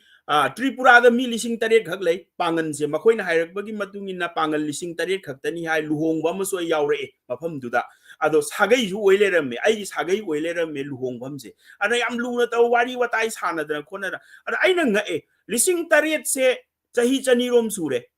1819 dagi hujik pau 2024 pau da chahi chani sujale chahi chani ga supna manga boiramani sigi sida akoi gi identity crisis su leite mang ba su leite maitai ga maitai pangal ga yamna sathi na nungsi na ba mawong da asai gi ai bhaw nga ini asai gi oza sajat khoi ga oza promote khoi ga lainari ba mari ga se yam sathi na akoi gi khangna chana ba hakta akoi gi yumlo na ba gi kari ama akoi na ubu phangi masigi pot se manipur da di khara wana thoe akoi community amagi sakhang mai khang na ba natragana kai do base akoi gi alien gi type ta tongan ba moinu unare akoi swai dadi aduna yamna ngak pa haitare oza khoi da uri ba dagi aina chatpa da su thengnarak pa adagi oza khoi gi da luhong bu su yaure adampur da yaure oza masjid na puraga ai se luhong ba ma su yahole maduda maitai pangal gi luhong bodo aduda setnari ba dress lang yam sathi na akoi gi unique oi gre akoi gi hana gi akoi di da amta u hidre madu singdo ado ada loina mak uri haiba tare ko aduga maru oina aina yam ngak pa se thabal chong ba luhong bada numdang da thabal chong ba se akoi gi sida di aina khangak bada bhawa leiramdre halaman budi liramme thabal chong amme khulang isai sa amme ama tawramme luhong ba se numit ani tawe numdang se mayam thoktana nupa nupi akoi gi isai langsai sakna dana awai akhum tawnabi khotnabi thaina gi wari oina tai adubu taseng naina bangladesh yorura kanda adampur da luhong ba yaw ba kanda di sai gi particular oi ba aina sai tarak pa lirak pa larik ta parak pa punamak do sai gi mitna u ba haitare pakhang macha mayam naga ko gi thabal ga chung ba madumak na khoi gi nupa nupi hekta khut pai na raga yamna mawong ta da mawong da budi nati makhoi na tawri bodo awi islamic ki niyom su dum ngai adi to khai na phamin na raga maduda kaido bu mayam do aduna yamna unique oi ba akoi gi maitai pangal gi culture do bangladesh su re kasar da soi hana su ugre handak soi ure dum chap manai aduga loan lida akoi gi ari ba loan kaya am su dum season ari ba male hujik se aduga madu mayam duni aduna yamna nga oza sajat khoina oza khursit oza samat makhoi mayam nai koi pu puraga uhalle ado ai matam yamna kuina leidi leiramde dhaka yorubuda matam khara mangre aina dhaka yoning badagi ana dhaka se ai history ga related kitang oi ba haitare ada kona de ai haijara kem aina panning ba ma khatang dilai manipur da pangal gi revivalism haitare revivalist sama लाइब से चाही तरेट खुंडाक या मरी लेने नैना article अमदसु इजबनी कईगिनो हायरगा Pongal से सुथोक थोउदबा Mapanda ado thura kanda asaigi ayo ro kanda 1819 gi chahi tare khunda kusida pangan singsina muslim singa thengna ro kanda muslim mama se kamaina tawi haiba poche moina masa khangakpa hala kanda maduna revivalist ki ihowa malakpa maulana tamhanning bagi alim tamhanning bagi pot lakpa khotpa madusu yamna interesting oibra ina di khalle aduna chahi tare khunda pase eye opening ni hai adagi meitei gi research scholar ama igi imanaba manasu hai chahi tare khunda pa halak badagi di Manipurda yamna angakpa society culture religion da hong ama lai na hai masi hairaga swai gi de ngakpen swai da lotion jage Thagachari oja kai hatare mayam chu yamna koi yeng bi ba viewer pun chu thagachari koi ngasi yeng si mapam si yam Bangladesh India gi mapam pun mak te yeng si Bangladesh ka India ga de ji numidang chu obe mayam ji sum pam ni yeng na ba haitar tabi ba thank you mayam na chu share to bi di aduga loina loina koi si kana khara matam si thabak matam oina tawre America Canada si kana koi ayuk nungthin oina tawre khajitang de but still kind of few viewers de sum le to yang video viewer pun mo su lei yang thagachari aduga loina loina ngasi gi kano si viewer sing manok ta koi oja sing oja thokcha bi bo han bi koi gi Bangladesh Manipur dagi aduga loina Bangladesh gi oja seram yauna koi gi oja mani abujam adai di Manipur gi lai samramala yauna mayam comments to birakpa ate ate mafam dagi su mayam na like and share to gi tamak thaja bai thagachari masin kai khum da jari to oja shoit ki wari si yame yamaga su ngasai gi mapung di Mapan Manipurda leiriba Meitei Pangal singsi ngasi su ngasai masagi nat haigadra khoi identity culture ngak na chatli Manipurda gi di hena makoina hena phajana kai haitare thammi ngai hoi mapan da ngasai oja khurse na ju oja sa jana chai ba mapan haidi akoi gi leiriba bhanuwas ko mafam do gi thoga Bengali singi marakta natraga like la shu tamba natraga thabaki my professional journey thabaki chatpa matam da khajitang ikai ba natraga khajitang kai haitare hesitate tauba aduga loina khara nungaitaba feelings tagi masagi identity loina hadoktabagi chanabi mo di leira mangai but very rare ni khara khaktani koi like naun hogolakbagi aha makoi angang ching pakhang pharakpadi kai bu misa bo isani kai jaba bi misa singna ma si lot laga te nungai jabagi matam do haitare ei si pangan ni ei si meitei ni hairaga mayam haide moina dominant to bani to Bengali singna kari khani ge da ba haib adugi keno de hojikti like su si sum chang na oja khurset na libi ki ba mai masanupi phau akoina ngam du masanupi singna maya mamana bi singi mawang da ongthok na haitare with ka haitare proudly the ka haitare ngamjabado adu akoina thamba akoina culture akoi gi tradition akoi gi loan si ngak na thambagi keno ni haina khanje mahei ni haina khalli to yam nungai oja mathang oja khurset amasung oja sajata mate just oja site te hakting potha su oina ni ko koina oja sing da ke mate hai ngang te leiraga oja se su wani aduna asidei sida kari guma supplement tawning bo leiraga di oja khurse sum changchan birau khajitang oja gi oja so ki wari sitar ga domna kari khanba adu sum khajitang mate ama sum line amani tang hai da mi amani tang sum haibiram oja khurse yam thagachari ajai oja sayed na liri ba wari si da ko jam na punusi oja si Bangladesh te la ko matam si ei Adhampur bazar de union gi mamang duga oja si ei ge di Facebook te sum sakmai di khangna ban du akta uru bu wahi oja si mapan gi mi ma le ina sum oja si bu ei khangi hai bu gum khali ina hai bu da ei dunia ina du ge sum khangna ba idi mu su yaw re adu ge chatla nai koi Upali bank ki maka gi hotel lu ga pamana oja ga sum cha cha ko mun thakpi na re oja na matam pi gi dram ni na yum da pu su nam gi adu oja wi am thagachari amukan ubusi de yam nungai adu ujana sai libo wari si gane sai oja ikoi gi pitim pasha haiwa maham dugi jamidar ki amjot ali si ali na hamang halaga ali amjad aina hai ma ki jamindar si yam na chaw no leramba jamidar punumak te chawbani Bangladesh ta ma ki maham jidagi ne hoji ikone leriba bhanuga asige lak pasi ojana libiri si ke yamna karim te khena balaite adu makpo iko mitei pangan ga ikoi si Manipur de su punna laibina rami haisi masigi mari oina su asige oigadra en khalli aikoina tabina si khulsi punna sum tabine aikoini yangwa aikoi promunna koina lairibi kuna ga aikoi di noya potton aikoi gi aikoi guramara bondor ga si sum nakna na sum laibina adu mayang singju mayam laibinari mi adu bu ai khoi si kari oina khanba iko turen si manak si da ta basi gane mitei pangan si sum adu maina sum ta puna tabina basi adu ai khoi si mam amde lakpani hai basi basi ke thaja ba musu leide adu ge hujik ai khoi Bangladesh ta ori se uja se na hai basi gane ai khoi makna ai khoi na 1982 dane MC college ta ka basi adu matang da kasar de gi oja Khairuddin inspector Khairuddin hai khangne adu marksi aina kanoda goi kano train de lak pina matam de uja si una base du uja si ne kam to jai bu magna lun ngang base bangla si tu thing na ngang yai ba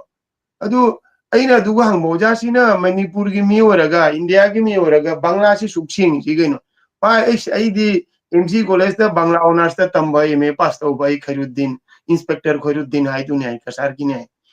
adu ojana adu gi yam libiram me ai je manipur dagi kasar de lakpa mayam MC college ta tambagi wari si oja se nai basi gani singa pe wani du agoi MC college ta ikuna tamma matam de se manipur dagi mi lakpa si adu moi loan si bangla si yam sieng na ngangba adu aina ihoina mite loan ngang basi ga oja Khairuddin ai bai nang ji mayang on gi dore rai ene oja ai di koi si loan adram ni na karati loan si thai rai ai adu jaro loan tam de lagi ne loan tam de wa jaro nang si adu mai na oja se na khar sin fano pipi do gune mite loan si tam ba si ai si tam de wa jadre na wakhan na mudi su matu la ye ban adu na ai koi hunji Bangladesh te lei ri ba oja se na na li ri ba wari sing si ai koi na loan se khatang thaina ba jawra sune ya fact ti amatani ai na khalle ai bai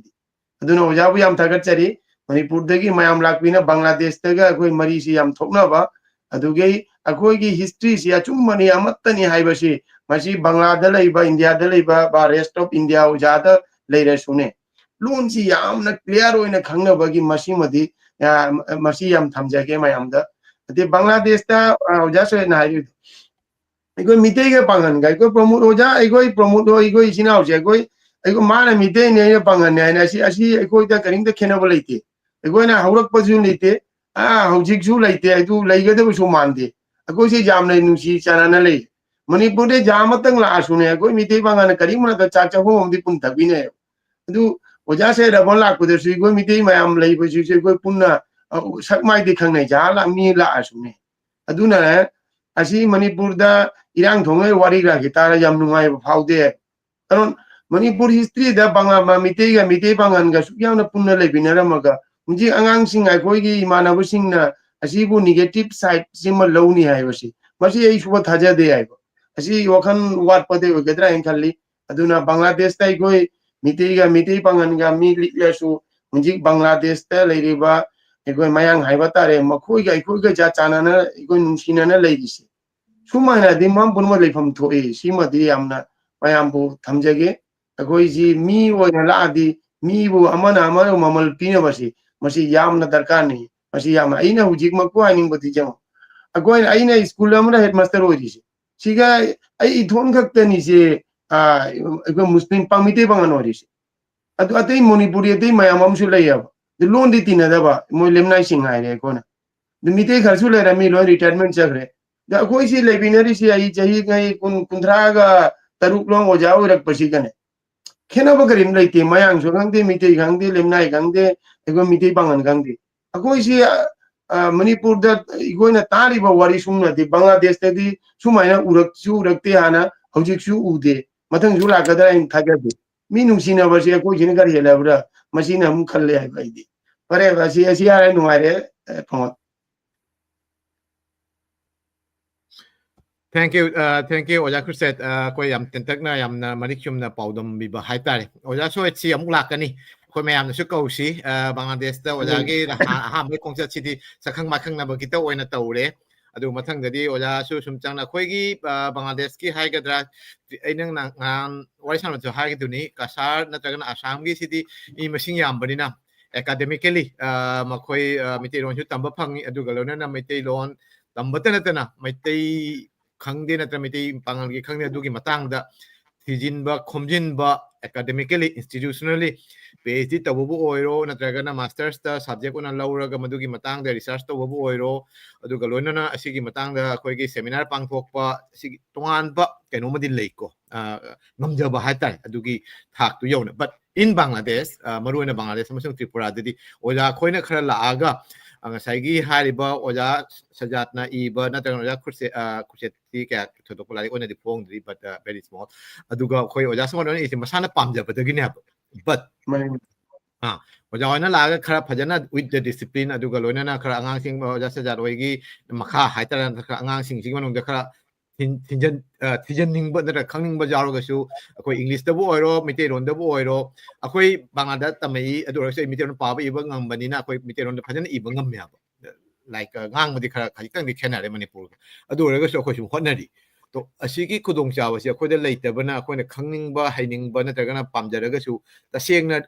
mamutan haida with discipline puthokpasi ngambasi khara wali aduna oja sajadona Bengali dona iri baduni adede oja samadona iri adu ngasi karigumba mari si naksanaragadi not only organization natragana sakhang makhang nabadena ta academically institutionally karam na koi pungjai ba ise sakpasing tammidana koi Bangladesh ta gi chatna khangdan Manipuri la na sum tawba adum haina ngasai gi oja oina tawribo organization bu oro nrang oja sajat oina kem tawribo organization sing si mari si thamnaraga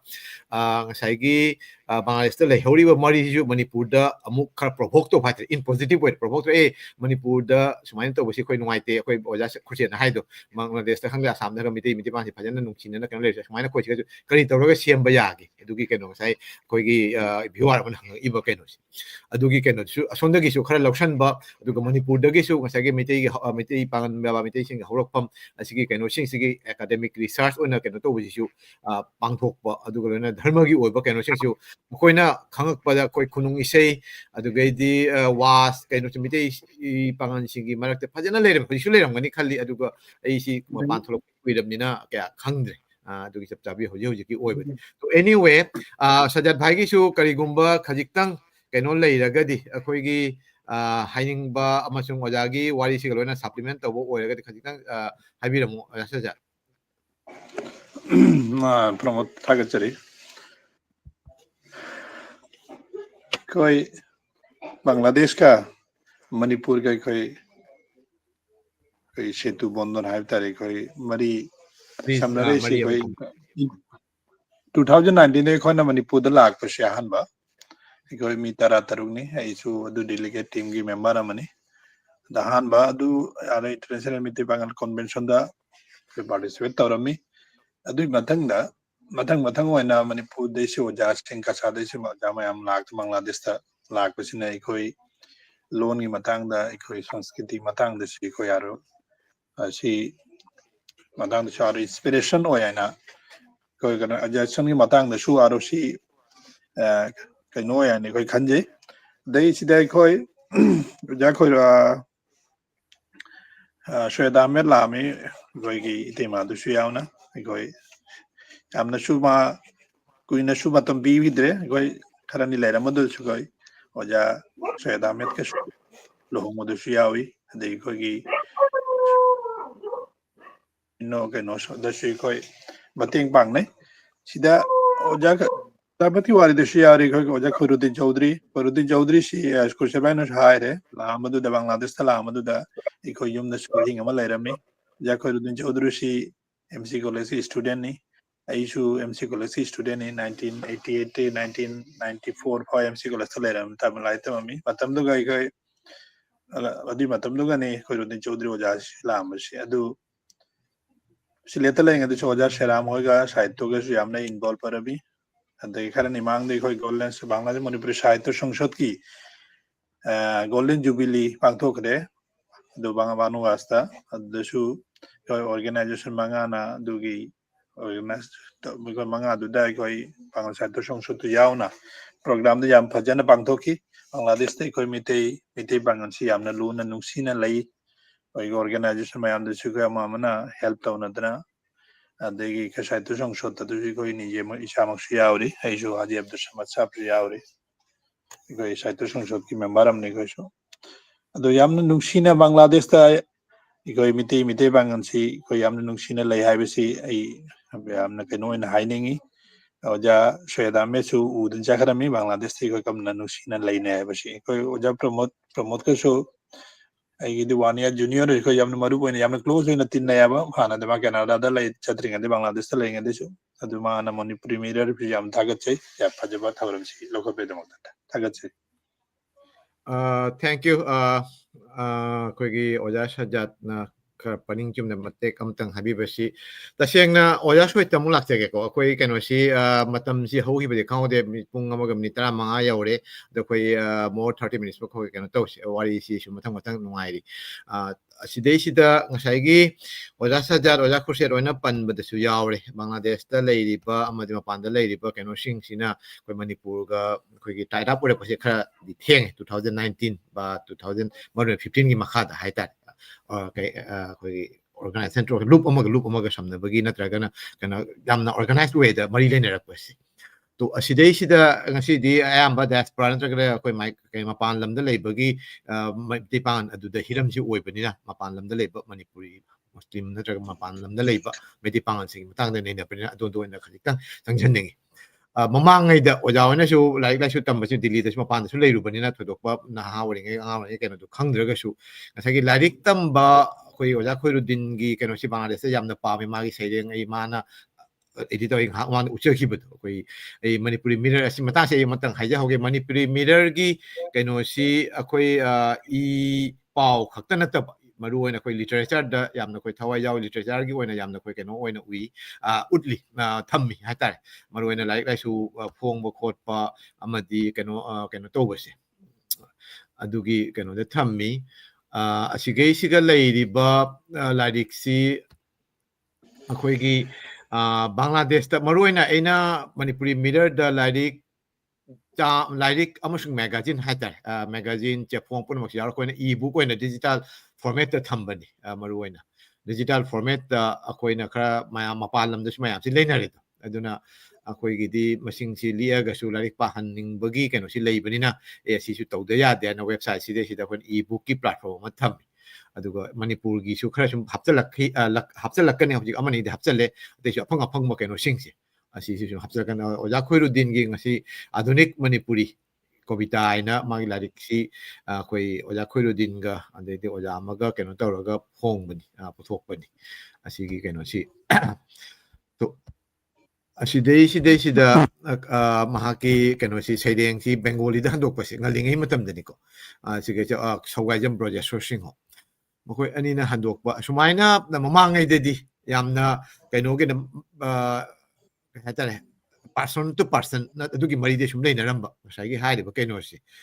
ꯑꯗꯨꯒ ꯑꯣꯔꯒꯅꯥꯏꯖꯦꯁꯟꯒꯤ ꯊꯥꯛꯇꯗꯤ ꯀꯌꯥ ꯂꯩꯔꯝꯗꯕꯅꯤꯅ ꯑꯩꯈꯣꯏꯒꯤ ꯃꯅꯨꯡꯗ ꯃꯔꯤꯁꯤ ꯁꯥꯒꯠꯄ ꯈꯔ ꯋꯥꯔꯝꯃꯤ ꯑꯗꯨꯒ ꯇꯧꯕꯇꯕꯨ ꯉꯁꯥꯏ ꯑꯣꯖꯥ ꯁꯦꯖꯥꯠ ꯑꯣꯖꯥ ꯈꯨꯔꯁꯦꯠꯅꯁꯨ ꯄꯟꯈ꯭ꯔꯦ ꯃꯔꯤ ꯕꯪꯒ꯭ꯂꯥꯗꯦꯁꯇꯒꯤ ꯆꯠꯈꯤꯕ ꯑꯩꯈꯣꯏꯒꯤ ꯅꯍꯥꯔꯣꯟꯁꯤꯡ ꯃꯅꯤꯄꯨꯔꯗ ꯂꯩꯕ ꯑꯗꯒꯤ ꯍꯜꯂꯛꯑꯒ ꯕꯪꯒ꯭ꯂꯥꯗꯦꯁꯇ ꯂꯥꯛꯄ ꯃꯈꯣꯏꯅ ꯑꯃꯨꯛ ꯋꯥꯔꯤꯁꯤ ꯂꯤꯕ ꯑꯗꯨꯒꯤ ꯀꯩꯅꯣꯃꯗꯤ ꯁꯨꯝ ꯂꯩꯕ ꯑꯁꯨꯃꯥꯏꯅ ꯃꯔꯤꯁꯤ ꯁꯝꯅꯔꯛꯄꯗꯒꯤꯗꯤ ꯈꯔꯗꯤ ꯍꯧꯖꯤꯛ ꯃꯄꯨꯡ ꯐꯥꯅ ꯏꯟꯇꯔꯅꯦꯁꯅꯦꯜ ꯀꯟꯐꯔꯦꯟꯁ ꯇꯧꯔꯛꯄ ꯃꯩꯇꯩ ꯄꯥꯡꯒꯜꯒꯤ ꯑꯗꯨꯗꯒꯤ ꯐꯦꯁꯕꯨꯛꯀꯤ ꯊ꯭ꯔꯨꯗꯒꯤ ꯑꯣꯏꯔꯣ ꯑꯇꯩ ꯁꯣꯁꯤꯌꯦꯜ ꯃꯦꯗꯤꯌꯥꯗꯒꯤ ꯑꯣꯏꯔꯣ ꯅꯛꯁꯟꯅꯕꯁꯤ ꯑꯣꯏꯔꯦ ꯍꯧꯖꯤꯛ ꯄꯥꯟꯗꯝꯁꯦ ꯃꯔꯨꯑꯣꯏꯅ ꯑꯩꯅ ꯍꯪꯖꯅꯤꯡꯉꯤꯕ ꯅꯠꯇ꯭ꯔꯒ ꯅꯩꯅꯅꯤꯡꯉꯤꯕ ꯍꯤꯔꯝꯁꯤꯗꯤ ꯃꯃꯥꯡꯉꯩꯗꯅ ꯀꯔꯤꯒꯤ ꯂꯩꯔꯝꯗ꯭ꯔꯤꯕ ꯑꯩꯈꯣꯏꯒꯤ ꯃꯩꯇꯩꯁꯤꯡꯒꯤ ꯀꯜꯆꯔꯒꯤ ꯅꯠꯇ꯭ꯔꯒ ꯁꯥꯍꯤꯇ꯭ꯌꯒꯤ ꯀꯩꯅꯣꯗꯗꯤ ꯈꯔ ꯑꯣꯖꯥ ꯀꯩꯅꯣꯅꯁꯨ ꯍꯥꯏ ꯑꯣꯖꯥ ꯁꯖꯥꯠꯅꯁꯨ ꯉꯔꯥꯡ ꯑꯩꯈꯣꯏ ꯑꯣꯖꯥ ꯑꯦ ꯀꯦ ꯁꯦꯔꯥꯝꯅꯁꯨ ꯄꯟꯕꯤ ꯑꯣꯖꯥ ꯈꯩꯔꯨꯗꯤꯟ ꯍꯣꯏ ꯂꯥꯛꯈꯤꯕ ꯑꯗꯩ ꯑꯁꯥꯝꯗꯒꯤ ꯑꯣꯖꯥ ꯇꯥꯍꯤꯔꯣꯏ ꯀꯩ ꯂꯥꯛꯈꯤꯕ ꯂꯩꯔꯦ ꯑꯗꯨꯒ ꯄꯥꯡꯒꯜꯁꯤꯡꯒꯤ ꯃꯅꯨꯡꯗ ꯈꯖꯤꯛꯇꯪ ꯑꯩꯈꯣꯏꯒꯤ ꯁꯨꯃꯥꯏꯅ ꯑꯣꯔꯒꯅꯥꯏꯖꯦꯁꯟ ꯁꯝꯅꯕꯒꯤ ꯋꯥꯠꯂꯝꯕꯒꯤ ꯃꯔꯝꯁꯤꯁꯨ ꯈꯖꯤꯛꯇꯪ ꯄꯟꯕꯤꯔꯝꯃꯨ ꯑꯗꯨꯒ ꯂꯣꯏꯅꯅ ꯑꯁꯤꯅ ꯄꯥꯁ ꯑꯣꯏꯔꯦꯀꯣ ꯄ꯭ꯔꯦꯖꯦꯟꯇꯗꯤ ꯍꯧꯖꯤꯛ ꯃꯔꯤ ꯂꯩꯅꯔꯦ ꯐ꯭ꯌꯨꯆꯔꯗ ꯑꯁꯨꯃꯥꯏꯅ ꯂꯨꯞꯁꯤꯡꯁꯤ ꯁꯝꯖꯟꯅꯔꯒ ꯀꯔꯤ ꯇꯧꯕ ꯌꯥꯕ ꯑꯩꯈꯣꯏꯁꯤ ꯂꯣꯏꯁꯤꯜꯂꯛꯄꯅꯤꯅ ꯈꯔ ꯐ꯭ꯌꯨꯆꯔꯗ ꯂꯥꯛꯑꯁꯤ ꯑꯩꯈꯣꯏ ꯄꯥꯁ ꯍꯥꯏꯕꯕꯨꯗꯤ ꯅꯠꯇꯦ ꯑꯗꯨꯒ ꯇꯨꯡꯒꯤ ꯃꯥꯡꯒꯤ ꯋꯥꯔꯤꯁꯨ ꯊꯝꯃ ꯑꯩꯈꯣꯏ ꯇꯨꯡꯗ ꯏꯟ ꯐ꯭ꯌꯨꯆꯔꯗ ꯑꯩꯈꯣꯏ ꯀꯔꯤ ꯇꯧꯕ ꯌꯥꯕ ꯑꯩꯈꯣꯏ ꯑꯣꯖꯥꯁꯤꯡꯅꯁꯨ ꯈꯔ ꯍꯥꯏꯕꯤꯕ ꯂꯩꯔꯦ ꯑꯣꯖꯥ ꯈꯨꯔꯁꯦꯠ ꯈꯪꯅ ꯑꯣꯖꯥ ꯁꯖꯥꯠꯅꯁꯨ ꯑꯄꯥꯝꯕ ꯈꯔ ꯂꯩꯔꯦ ꯑꯁꯤꯒꯨꯝꯕꯁꯤ ꯃꯥꯡꯗ ꯊꯝꯃꯒ ꯑꯩꯈꯣꯏ ꯑꯣꯔꯒꯅꯥꯏꯖꯦꯁꯟꯁꯤꯡ ꯑꯃꯁꯨꯡ ꯏꯟꯗꯤꯕꯤꯖꯨꯋꯦꯜꯒꯤ ꯃꯥꯏꯀꯩꯗꯒꯤꯁꯨ ꯑꯩꯈꯣꯏꯒꯤ ꯃꯔꯤꯁꯤ ꯁꯥꯒꯠꯂꯒ ꯄꯦꯟ ꯃꯩꯇꯩ ꯄꯥꯡꯒꯜ ꯅꯠꯇ꯭ꯔꯒ ꯑꯩꯈꯣꯏ ꯇꯁꯦꯡꯅ ꯍꯥꯏꯔꯗꯤ ꯃꯅꯤꯄꯨꯔꯤꯁꯤꯡꯒꯤ ꯃꯅꯨꯡꯗ ꯑꯄꯨꯟꯕ ꯑꯃ ꯁꯥꯒꯠꯄ ꯇꯥꯔꯒꯗꯤ ꯀꯔꯤ ꯇꯧꯐꯝ ꯊꯣꯛꯄ ꯉꯁꯥꯏꯒꯤ ꯁꯦꯃꯤꯅꯥꯔ ꯅꯠꯇ꯭ꯔꯒ ꯁꯤꯝꯄꯣꯖꯤꯌꯝ ꯅꯠꯇ꯭ꯔꯒꯅ ꯀꯟꯚꯦꯟꯁꯟ ꯇꯧꯕꯗꯨꯅ ꯄꯣꯏꯟ ꯑꯃꯈꯛꯇꯅꯤ ꯑꯗꯨ ꯅꯠꯇꯅ ꯑꯇꯩ ꯀꯔꯤꯁꯨ ꯇꯧꯕ ꯌꯥꯕ ꯑꯗꯨꯁꯨ ꯈꯖꯤꯛꯇꯪ ꯊꯝꯕꯤꯔꯝꯃꯨ ꯑꯣꯖꯥ ꯁꯣꯏ ꯉꯁꯥꯏꯒꯤ ꯑꯩꯅ ꯍꯥꯏꯕꯗꯣ ꯑꯍꯥꯟꯕꯗ ꯑꯩꯈꯣꯏꯒꯤ ꯃꯔꯤꯁꯤ ꯈꯔ ꯊꯦꯡꯅ 2019 2015ꯒꯁꯤ ꯉꯜꯂꯤꯉꯩ ꯃꯇꯝꯗꯗꯤ ꯑꯩꯈꯣꯏ 2000 ꯑꯩꯈꯣꯏ ꯃꯤꯇꯩ 80ꯗꯒꯤ 90ꯗꯒꯤ ꯍꯧꯅ ꯐꯖꯅ ꯂꯨꯞꯀ ꯁꯝꯅꯕꯒꯤ ꯃꯔꯤ ꯂꯩꯅꯕ ꯀꯩꯅꯣꯁꯤ ꯂꯩ ꯄꯥꯡꯒꯜꯁꯤꯒꯤ ꯃꯅꯨꯡꯗ ꯈꯔ ꯊꯦꯡꯈꯤꯕꯒꯤ ꯃꯔꯝꯁꯤ ꯑꯁꯤꯁꯤ ꯀꯔꯤꯒꯤꯅꯣ ꯑꯗꯨꯒ ꯂꯣꯏꯅꯅ ꯃꯊꯪꯗ ꯏꯟ ꯐ꯭ꯌꯨꯆꯔꯗ ꯀꯔꯝ ꯍꯥꯏꯅ ꯑꯇꯩꯁꯨ ꯍꯦꯟꯅ ꯅꯛꯁꯟꯅꯕ ꯌꯥꯕ ꯑꯃꯁꯨꯡ ꯀꯔꯤ ꯇꯧꯕ ꯌꯥꯕ ꯑꯅꯤ ꯊꯣꯛꯅ ꯈꯔ ꯊꯝꯕꯤꯔꯝꯃꯨ ꯑꯣꯖꯥ ꯁꯣꯏ ꯑꯩ ꯍꯥꯏꯐꯦꯠꯇꯪ ꯀꯩꯗꯧꯖꯔꯛꯀꯦ ꯇꯁꯦꯡꯅ ꯃꯁꯤ ꯄꯨꯟꯕꯁꯤ ꯑꯩꯈꯣꯏꯅ ꯁꯨꯝ ꯊꯦꯡꯅꯖꯕꯗ ꯌꯥꯝꯅ ꯉꯜꯂꯤꯉꯩꯗꯒꯤꯕꯨꯗꯤ ꯉꯁꯥꯏꯒꯤ ꯄꯝꯌꯥꯜ ꯒꯥꯏꯅ ꯄꯥꯟ ꯃꯅꯤꯄꯨꯔ ꯃꯨꯚꯃꯦꯟ ꯑꯩꯈꯣꯏꯒꯤ ꯄꯨꯁꯜꯂꯛꯅꯕ ꯍꯣꯠꯅꯕ ꯑꯗꯒꯤ ꯃꯃꯥꯡꯗ ꯍꯤꯖꯝ ꯏꯔꯥꯕꯣꯠꯅ ꯑꯩꯈꯣꯏꯒꯤ ꯃꯄꯥꯟꯗꯒ ꯀꯟꯐꯔꯦꯟꯁ ꯇꯧꯔꯒ ꯑꯩꯈꯣꯏꯒꯤ ꯄꯥꯟ ꯃꯅꯤꯄꯨꯔꯤ ꯃꯌꯥꯝ ꯄꯨꯟꯖꯟꯅꯕ ꯍꯣꯠꯅꯕꯒꯤ ꯑꯗꯒꯤ ꯑꯩ ꯔꯤꯁꯦꯟꯠꯂꯤ ꯑꯩꯅ ꯄꯥꯕꯗ ꯌꯥꯝꯅ ꯏꯟꯇꯔꯦꯁꯇꯤꯡ ꯑꯣꯏꯕ ꯑꯃ ꯄꯝꯌꯥꯜ ꯍꯥꯏꯕ꯭ꯔꯥ ꯀꯩꯅꯣ ꯑꯣꯔꯒꯅꯥꯏꯖꯦꯁꯟ ꯑꯃ ꯌꯥꯝ ꯆꯥꯎꯅ ꯂꯩꯔꯝꯕ ꯑꯩꯈꯣꯏꯒꯤ ꯖꯔꯅꯦꯜꯒ ꯐꯣꯡꯉꯝꯕꯁꯤꯅ ꯃꯅꯤꯄꯨꯔꯤꯒꯁꯦ ꯗꯤꯐꯥꯏꯟ ꯇꯧꯔꯝꯃꯦ ꯑꯩ ꯉꯔꯥꯡ ꯊꯦꯡꯅꯖꯩ ꯃꯈꯣꯏꯅ ꯃꯅꯤꯄꯨꯔꯤꯁꯦ ꯀꯅꯥꯅꯣ ꯀꯥꯏꯅꯒ ꯗꯤꯐꯥꯏꯟ ꯇꯧꯕꯒꯤ ꯃꯗꯨꯒꯤ ꯄꯣꯠꯇꯨꯃ ꯑꯗꯨꯗꯗꯤ ꯑꯩꯈꯣꯏ ꯀꯝꯃ꯭ꯌꯨꯅꯤꯇꯤꯒꯤ ꯄꯣꯠꯁꯤ ꯅꯠꯇꯕꯤꯗ ꯍꯨ ꯑꯥꯔ ꯗ ꯃꯅꯤꯄꯨꯔꯤꯁ ꯀꯥꯏꯅ ꯑꯗꯨꯅ ꯌꯥꯝ ꯉꯜꯂꯤꯉꯩꯗꯒꯤꯕꯨꯗꯤ ꯑꯩꯈꯣꯏꯒꯤ ꯑꯦꯖ ꯑꯦ ꯀꯔꯤ ꯑꯃ ꯑꯣꯏꯅ ꯃꯦꯖꯣꯔ ꯀꯝꯃ꯭ꯌꯨꯅꯤꯇꯤ ꯑꯣꯏꯔꯤꯕ ꯃꯩꯇꯩꯁꯤꯡꯅ ꯌꯥꯝꯅ ꯀꯟꯅ ꯏꯔꯥꯕꯣꯠꯀꯤ ꯃꯇꯝꯗꯒꯤ ꯍꯧꯔꯒ ꯃꯅꯤꯄꯨꯔꯒꯤ ꯃꯄꯥꯟꯗ ꯈꯨꯟꯗꯥꯔꯤꯕ ꯗꯥꯏꯁꯄꯣꯔꯥꯁꯤꯡ ꯑꯩꯈꯣꯏꯒꯤ ꯃꯁꯥꯃꯛꯁꯨ ꯁꯤꯜꯍꯦꯠꯇ ꯑꯩꯅ ꯄꯥꯖꯕꯗ ꯁꯤꯜꯍꯦꯠꯇꯒꯤ ꯖꯦꯜꯗ ꯊꯣꯛꯂꯛꯄꯗ ꯃꯐꯝꯗꯨꯒꯤ ꯃꯩꯇꯩ ꯄꯥꯡꯒꯜꯁꯤꯡ ꯌꯥꯎꯅ ꯃꯥꯁꯦ ꯖꯦꯜꯗꯒꯤ ꯊꯥꯗꯣꯔꯛꯄꯗ ꯑꯣꯛꯄꯒꯤ ꯋꯥꯔꯤꯒꯁꯨ ꯑꯩꯅ ꯊꯦꯡꯅꯖꯩ ꯄꯥꯕꯗ ꯑꯗꯨꯅ ꯌꯥꯝ ꯉꯜꯂꯤꯉꯩꯗ ꯄꯨꯜꯂꯝꯕꯁꯨ ꯌꯥꯏ ꯃꯗꯨꯒꯤ ꯋꯥꯔꯤꯗꯨꯗꯤ ꯑꯩꯅꯁꯨ ꯊꯣꯏꯅ ꯈꯪꯗ꯭ꯔꯦ ꯀꯩꯒꯤꯅꯣ ꯍꯥꯏꯔꯒ ꯃꯇꯝꯗꯨꯗ ꯑꯩꯈꯣꯏꯒꯤ ꯍꯤꯖꯝ ꯏꯔꯥꯕꯣꯠꯅ ꯕꯔꯃꯥꯗ ꯑꯩꯈꯣꯏꯒꯤ ꯃꯍꯥꯁꯚꯥꯒꯤ ꯑꯩꯈꯣꯏꯒꯤ ꯀꯔꯤ ꯍꯥꯏꯇꯥꯔꯦ ꯃꯤꯐꯝ ꯐꯝꯕ ꯃꯇꯝꯗꯒꯗꯤ ꯃꯩꯇꯩ ꯄꯥꯡꯒꯜ ꯌꯥꯎꯔꯝꯕꯁꯨ ꯌꯥꯏ ꯐꯣꯇꯣꯒꯁꯨ ꯍꯟꯗꯛ ꯊꯥꯒꯠꯂꯛꯇꯅꯒ ꯇꯧꯋꯦ ꯑꯔꯤꯕ ꯐꯣꯇो ꯏꯔꯥꯕꯣꯠ ꯌꯥꯎꯔꯒ ꯕꯔꯃꯥꯗ ꯑꯩꯈꯣꯏꯒꯤ ꯑꯗꯨꯒꯨꯝꯕꯒꯤ ꯄꯣꯠ ꯑꯗꯨꯅ ꯌꯥꯝ ꯉꯜꯂꯤꯉꯩꯗ ꯑꯗꯒꯤ ꯑꯃꯁꯨ ꯑꯩꯅ ꯊꯦꯡꯅꯖꯩ ꯁꯨꯝ ꯏꯟꯐꯣꯔꯃꯦꯁꯟ ꯑꯃ ꯑꯣꯏꯅ ꯑꯩꯈꯣꯏꯒꯤ ꯇꯤ.ꯁꯤ. ꯍꯣꯠꯁꯟꯒꯤ ꯂꯥꯏꯔꯤꯛꯇ ꯑꯣꯏꯔꯕ ꯃꯥꯜꯂꯦ ꯑꯩꯅ ꯊꯦꯡꯅꯖꯕꯁꯦ ꯑꯩꯈꯣꯏꯒꯤ ꯃꯩꯇꯩꯁꯤꯡꯒꯤ ꯖꯒꯣꯏ ꯁꯥꯕ ꯉꯁꯥꯏ ꯑꯣꯖꯥꯅꯁꯨ ꯑꯣꯖꯥ ꯄ꯭ꯔꯃꯣꯗꯅꯁꯨ ꯍꯥꯏꯕꯤꯈꯤꯕꯗꯣ ꯊꯥꯏꯅ ꯍꯥꯏꯕꯗꯤ ꯋꯥꯔ ꯃꯃꯥꯡꯒꯤ ꯍꯥꯏꯇꯥꯔꯦ ꯁꯦꯀꯦꯟ ꯋꯥꯔꯜ ꯋꯥꯔ ꯐꯥꯔꯁ ꯋꯥꯔꯜ ꯋꯥꯔꯒꯤ ꯃꯃꯥꯡꯗ ꯑꯩꯈꯣꯏꯒꯤ ꯁꯤꯗꯒꯤ ꯖꯒꯣꯏ ꯁꯥꯕꯤ ꯀꯔꯤ ꯃꯌꯥꯝꯁꯤꯡ ꯍꯥꯏꯇꯥꯔꯦꯀꯣ ꯅꯥꯠ ꯁꯪꯁꯀ꯭ꯔꯤꯇꯟ ꯇꯧꯕ ꯑꯃ ꯁꯤꯗꯒꯤ ꯑꯩꯈꯣꯏ ꯆꯠꯄꯒꯤ ꯋꯥꯔꯤꯁꯦ ꯃꯥꯅ ꯄꯜꯂꯦ ꯑꯩꯈꯣꯏꯒꯤ ꯒ꯭ꯔꯨꯞ ꯑꯣꯏꯅ ꯀꯜꯆꯔꯦꯜ ꯒ꯭ꯔꯨꯞ ꯑꯣꯏꯅ ꯆꯠꯂꯒ ꯀꯁꯥꯔꯗꯒꯤ ꯍꯧꯔꯒ ꯁꯤꯜꯍꯦꯠꯀ ꯀꯣꯏꯔꯒ ꯃꯐꯝꯁꯤꯗ ꯄ꯭ꯔꯣꯒ꯭ꯔꯥꯝ ꯄꯤꯔꯨꯔꯒ ꯃꯅꯤꯄꯨꯔꯗ ꯑꯃꯨꯛ ꯍꯜꯂꯛꯄꯒꯤ ꯋꯥꯔꯤ ꯇꯤ.ꯁꯤ. ꯍꯣꯠꯁꯟꯒꯤ ꯂꯥꯏꯔꯤꯛꯇ ꯄꯜꯂꯦ ꯑꯩꯅ ꯔꯤꯁꯦꯟꯠꯂꯤ ꯄꯥꯕꯅꯤ ꯑꯗꯨꯗ ꯊꯦꯡꯅꯖꯕꯅꯤ ꯌꯥꯝꯅ ꯉꯛꯑꯦ ꯀꯩꯒꯤꯅꯣ ꯍꯥꯏꯕꯗ ꯃꯇꯝꯗꯨꯗꯒꯤ ꯍꯧꯅ ꯑꯩꯈꯣꯏꯒ ꯀꯜꯆꯔꯦꯜ ꯀꯟꯇꯦꯛ ꯑꯃꯗꯤ ꯇꯧꯔꯝꯃꯦ ꯑꯗ ꯃꯩꯇꯩ ꯄꯥꯡꯒꯜꯒꯤ ꯄꯣꯠꯁꯤꯅ ꯉꯁꯥꯏꯒꯤ ꯊꯣꯏꯅꯗꯤ ꯈꯪꯗ꯭ꯔꯦ ꯀꯩꯒꯤꯅꯣ ꯍꯥꯏꯔꯒ ꯃꯨꯁꯂꯤꯝꯁꯦ ꯃꯅꯤꯄꯨꯔꯗ ꯍꯥꯏꯇꯥꯔꯦ ꯃꯩꯇꯩ ꯄꯥꯡꯒꯜꯁꯦ ꯈꯤꯖꯤꯛꯇꯪ ꯑꯦꯖꯨꯀꯦꯁꯅꯦꯜꯂꯤ ꯑꯩꯈꯣꯏꯒꯤ ꯕꯦꯛꯋꯥꯔꯗ ꯑꯣꯏꯔꯒ ꯐꯅ ꯀꯨꯏꯅ ꯂꯩꯔꯨꯔꯦ ꯍꯥꯏꯇꯥꯔꯦ ꯑꯗꯣ ꯍꯧꯖꯤꯛꯄꯨꯗꯤ ꯑꯩꯈꯣꯏꯒꯤ ꯊꯣꯛꯂꯛꯑꯦ ꯀꯝꯃ꯭ꯌꯨꯅꯤꯇꯤꯁꯦ ꯑꯣꯄꯟ ꯑꯞ ꯇꯧꯔꯦ ꯍꯥꯏꯇꯥꯔꯦ ꯃꯌꯥꯝ ꯃꯔꯛꯇ ꯇꯤꯜꯂꯛꯇꯅ ꯃꯦꯟ ꯁ꯭ꯇ꯭ꯔꯤꯝꯗ ꯌꯥꯎꯔꯛꯑꯦ ꯑꯗꯣ ꯑꯩꯈꯣꯏꯅ ꯑꯉꯥꯡ ꯑꯣꯏꯔꯤꯉꯩ ꯃꯇꯝꯗꯗꯤ ꯃꯨꯁꯂꯤꯝ ꯀꯝꯃ꯭ꯌꯨꯅꯤꯇꯤꯁꯦ ꯑꯩꯈꯣꯏꯒꯤ ꯂꯥꯏꯔꯤꯛ ꯂꯥꯏꯁꯨ ꯇꯝꯗꯕ ꯑꯩꯈꯣꯏꯒꯤ ꯑꯌꯥꯝꯕꯅ ꯑꯦꯒ꯭ꯔꯤꯀꯜꯆꯔꯗ ꯌꯨꯝꯐꯝ ꯑꯣꯏꯔꯒ ꯂꯩꯕ ꯑꯗꯨꯒꯨꯝꯕ ꯁꯣꯁꯥꯏꯇꯤ ꯑꯃ ꯑꯣꯏꯅ ꯇꯧꯔꯝꯃꯦ ꯑꯗꯨꯕꯨ ꯌꯥꯝ ꯆꯦꯟꯖ ꯂꯥꯛꯄꯗꯨꯗꯒꯤꯗꯤ ꯑꯇꯣꯞꯄ ꯃꯤꯗꯤꯌꯝ ꯃꯌꯥꯝ ꯑꯃ ꯆꯪꯁꯤꯜꯂꯛꯑꯦ ꯐꯦꯁꯕꯨꯛꯀꯤ ꯑꯗꯒꯤ ꯁꯣꯁꯤꯌꯦꯜ ꯃꯤꯗꯤꯌꯥꯒꯤ ꯀꯜꯆꯔ ꯑꯃ ꯆꯪꯉꯛꯄꯗꯒꯤꯗꯤ ꯀꯟꯇꯦꯛꯁꯦ ꯍꯥꯏꯇꯥꯔꯦꯀꯣ ꯑꯗꯣ ꯑꯩꯅ ꯑꯍꯥꯟꯕ ꯁꯤꯜꯍꯦꯠ ꯌꯥꯝ ꯆꯠꯅꯤꯡꯈꯤꯕꯒꯤ ꯋꯥꯔꯤꯁꯦ ꯇꯁꯦꯡꯅ ꯑꯩꯅ ꯔꯤꯁꯔꯁ ꯇꯧꯔꯤꯉꯩꯗ ꯑꯩꯈꯣꯏꯒꯤ ꯂꯤꯂꯣꯡꯗ ꯂꯥꯏꯔꯤꯛ ꯏꯕ ꯑꯃ ꯂꯩꯔꯝꯃꯦ ꯍꯧꯖꯤꯛꯁꯨ ꯂꯩꯔꯤ ꯑꯩ ꯔꯤꯁꯦꯟꯠꯂꯤ ꯑꯩ ꯃꯥ ꯎꯅꯕ ꯆꯠꯂꯨꯏ ꯃꯥ ꯅꯥꯔꯦꯅ ꯒꯨꯋꯥꯍꯥꯇꯤꯗ ꯄꯨꯈ꯭ꯔꯦꯅ ꯃꯥꯅ ꯇꯔꯀꯣ ꯑꯐꯒꯥꯟꯒꯤ ꯆꯥꯗꯥ ꯅꯧꯗꯥ ꯍꯥꯏꯅ ꯂꯥꯏꯔꯤꯛ ꯑꯃꯈꯛ ꯂꯥꯏꯔꯤꯛꯁꯦ ꯏꯕ ꯃꯇꯝꯗ ꯃꯥꯅ ꯁꯤꯜꯍꯦꯠ ꯆꯠꯄꯒꯤ ꯋꯥꯔꯤ ꯃꯥꯒ ꯋꯥꯔꯤ ꯁꯥꯟꯅꯕ ꯃꯇꯝꯗ ꯂꯤꯔꯛꯑꯦ ꯁꯤꯜꯍꯦꯠꯀꯤ ꯄꯥꯡꯒꯟꯒꯤ ꯈꯨꯟ ꯃꯌꯥꯝꯒꯤ ꯌꯥꯝ ꯀꯨꯏꯅ ꯃꯥꯅ ꯂꯤ ꯃꯗꯨꯗ ꯑꯩꯉꯣꯟꯗ ꯌꯥꯝꯅ ꯏꯟꯇꯔꯦꯁꯇꯤꯡ ꯑꯣꯏꯈꯤ ꯂꯝꯁꯦ ꯆꯠꯅꯤꯡꯕꯒꯤ ꯑꯩꯉꯣꯟꯗ ꯐꯥꯎꯈꯤ ꯑꯗꯨꯕꯨ ꯃꯇꯝꯗꯨꯗ ꯑꯩꯈꯣꯏꯒꯤ ꯑꯗꯨꯝ ꯈꯪꯉꯤꯁꯤꯅꯤ ꯀꯟꯇꯦꯛ ꯌꯥꯝ ꯋꯥꯠꯂꯦ ꯃꯅꯤꯄꯨꯔꯁꯤꯡꯅ ꯕꯪꯒ꯭ꯂꯥꯗꯦꯁ ꯆꯠꯄ ꯈꯣꯠꯄꯒ ꯑꯗꯒꯤ ꯕꯔꯃꯥ ꯆꯠꯄꯒꯥꯏꯁꯦ ꯌꯥꯝꯅ ꯃꯅꯨꯡ ꯍꯟꯅ ꯆꯪꯁꯤꯟꯕꯒꯥꯏꯁꯦ ꯍꯧꯖꯤꯛ ꯈꯛꯀꯤ ꯋꯥꯔꯤꯅꯤ ꯑꯗꯨꯅ ꯃꯁꯤ ꯄꯨꯝꯅꯃꯛꯁꯦ ꯇꯁꯦꯡꯅ ꯃꯨꯁꯂꯤꯝꯅ ꯈꯔ ꯊꯦꯡꯉꯦ ꯀꯜꯆꯔꯦꯜ ꯀꯟꯇꯦꯛꯁꯦ ꯑꯗꯨꯕꯨ ꯑꯩꯅ ꯄꯟꯕ ꯌꯥꯕꯗꯤ 2019ꯗ ꯑꯝꯄꯨꯋꯥ ꯍꯥꯏꯔꯤꯕ ꯑꯣꯔꯒꯅꯥꯏꯖꯦꯁꯟꯗꯨꯅ ꯏꯍꯥꯟ ꯍꯥꯟꯅ ꯏꯟꯇꯔꯅꯦꯁꯅꯦꯜ ꯀꯟꯐꯔꯦꯟꯁ ꯑꯃ ꯇꯧꯋꯦ ꯑꯩ ꯏꯁꯥꯃꯛ ꯍꯥꯟꯅ ꯖꯦꯅꯔꯦꯜ ꯁꯦꯀ꯭ꯔꯦꯇꯔꯤ ꯑꯣꯏꯖꯔꯝꯃꯦ ꯑꯣꯔꯒꯅꯥꯏꯖꯦꯁꯟꯁꯤꯒꯤ ꯑꯗꯣ ꯑꯩꯈꯣꯏꯒꯤ ꯃꯇꯝꯗꯨꯒꯤ ꯁꯦꯀ꯭ꯔꯦꯇꯔꯤ ꯑꯕꯗꯨꯜ ꯁꯂꯥꯝ MCS ꯔꯤꯇꯥꯌꯔꯠ MCS ꯑꯣꯐꯤꯁꯔꯁꯤꯅ ꯃꯥꯅ ꯁꯦꯀ꯭ꯔꯦꯇꯔꯤ ꯄꯨꯔꯀꯥꯟꯗ ꯑꯩꯈꯣꯏ ꯀꯟꯇꯦꯛ ꯇꯧꯋꯦ ꯑꯗꯨꯗꯅꯤ ꯑꯩꯈꯣꯏꯒꯤ ꯇꯤꯝ ꯑꯃ laaga sida akoi seminar ama tawe report ama suaina I powder dum happy buduni aduda oza rausanara khoi adagi ato mayam ama laktana saireng paba history paba adagi Bangladesh ki aduda ikoi se sakhang mai khang nabagi pot ama lai madagi kui dana matam du March 2019 gi date 2 ga 3 ga dane ado tawbase han base akoi international conference adugi makha tarak pada December 22 23 2019 da or mane amukok na muktawe international conference palace compound tawe ahan bagi aina sai haiki besidana akoi ining thau yawe ining thau masamak na wari mayam amali mana kasarom da chatlu bada Meitei Pangal thengnarakpagi wari syllabus ta Meitei Pangal gi hapaga mayam khangmin na ba khomin na ba nungsina leigadawni adagi sagai hapiyu kopiyu mayam ama mana liramme matam numitu da lecture du da adagi muslim gi tawba yaba pot mayam ama Meitei Pangal singi haitare aduga ani subagi palace compound sidana ko gi honorable matam dugi CM oza biren masamak yauraga tawbani adusu yam phajai ai samak yawe jalan na maru oina akoi gi SM jalan amukokina luchinga tawbani aduda oza samat khoi kai khoi lae oza khurshid su lae aduda akoi thengna jai adubu taseng na akoi na yam close oina yumda kaida pudana khotana chaminna ba kominna ba gi matam budi phangkhide adagi ahum suba ama sina Adampur da tawba male December 25 28 ki akoi 2022 da madu ai invitation phange matam da writers union haibu organization amagi president oi aingonda baton thare adu bu khuyau na ba madagi ai chatpa ngam haude adu ai nungai ta ba ma dum leibadagi ai na 2024 da amuk chatpani aduna taseng na haragadi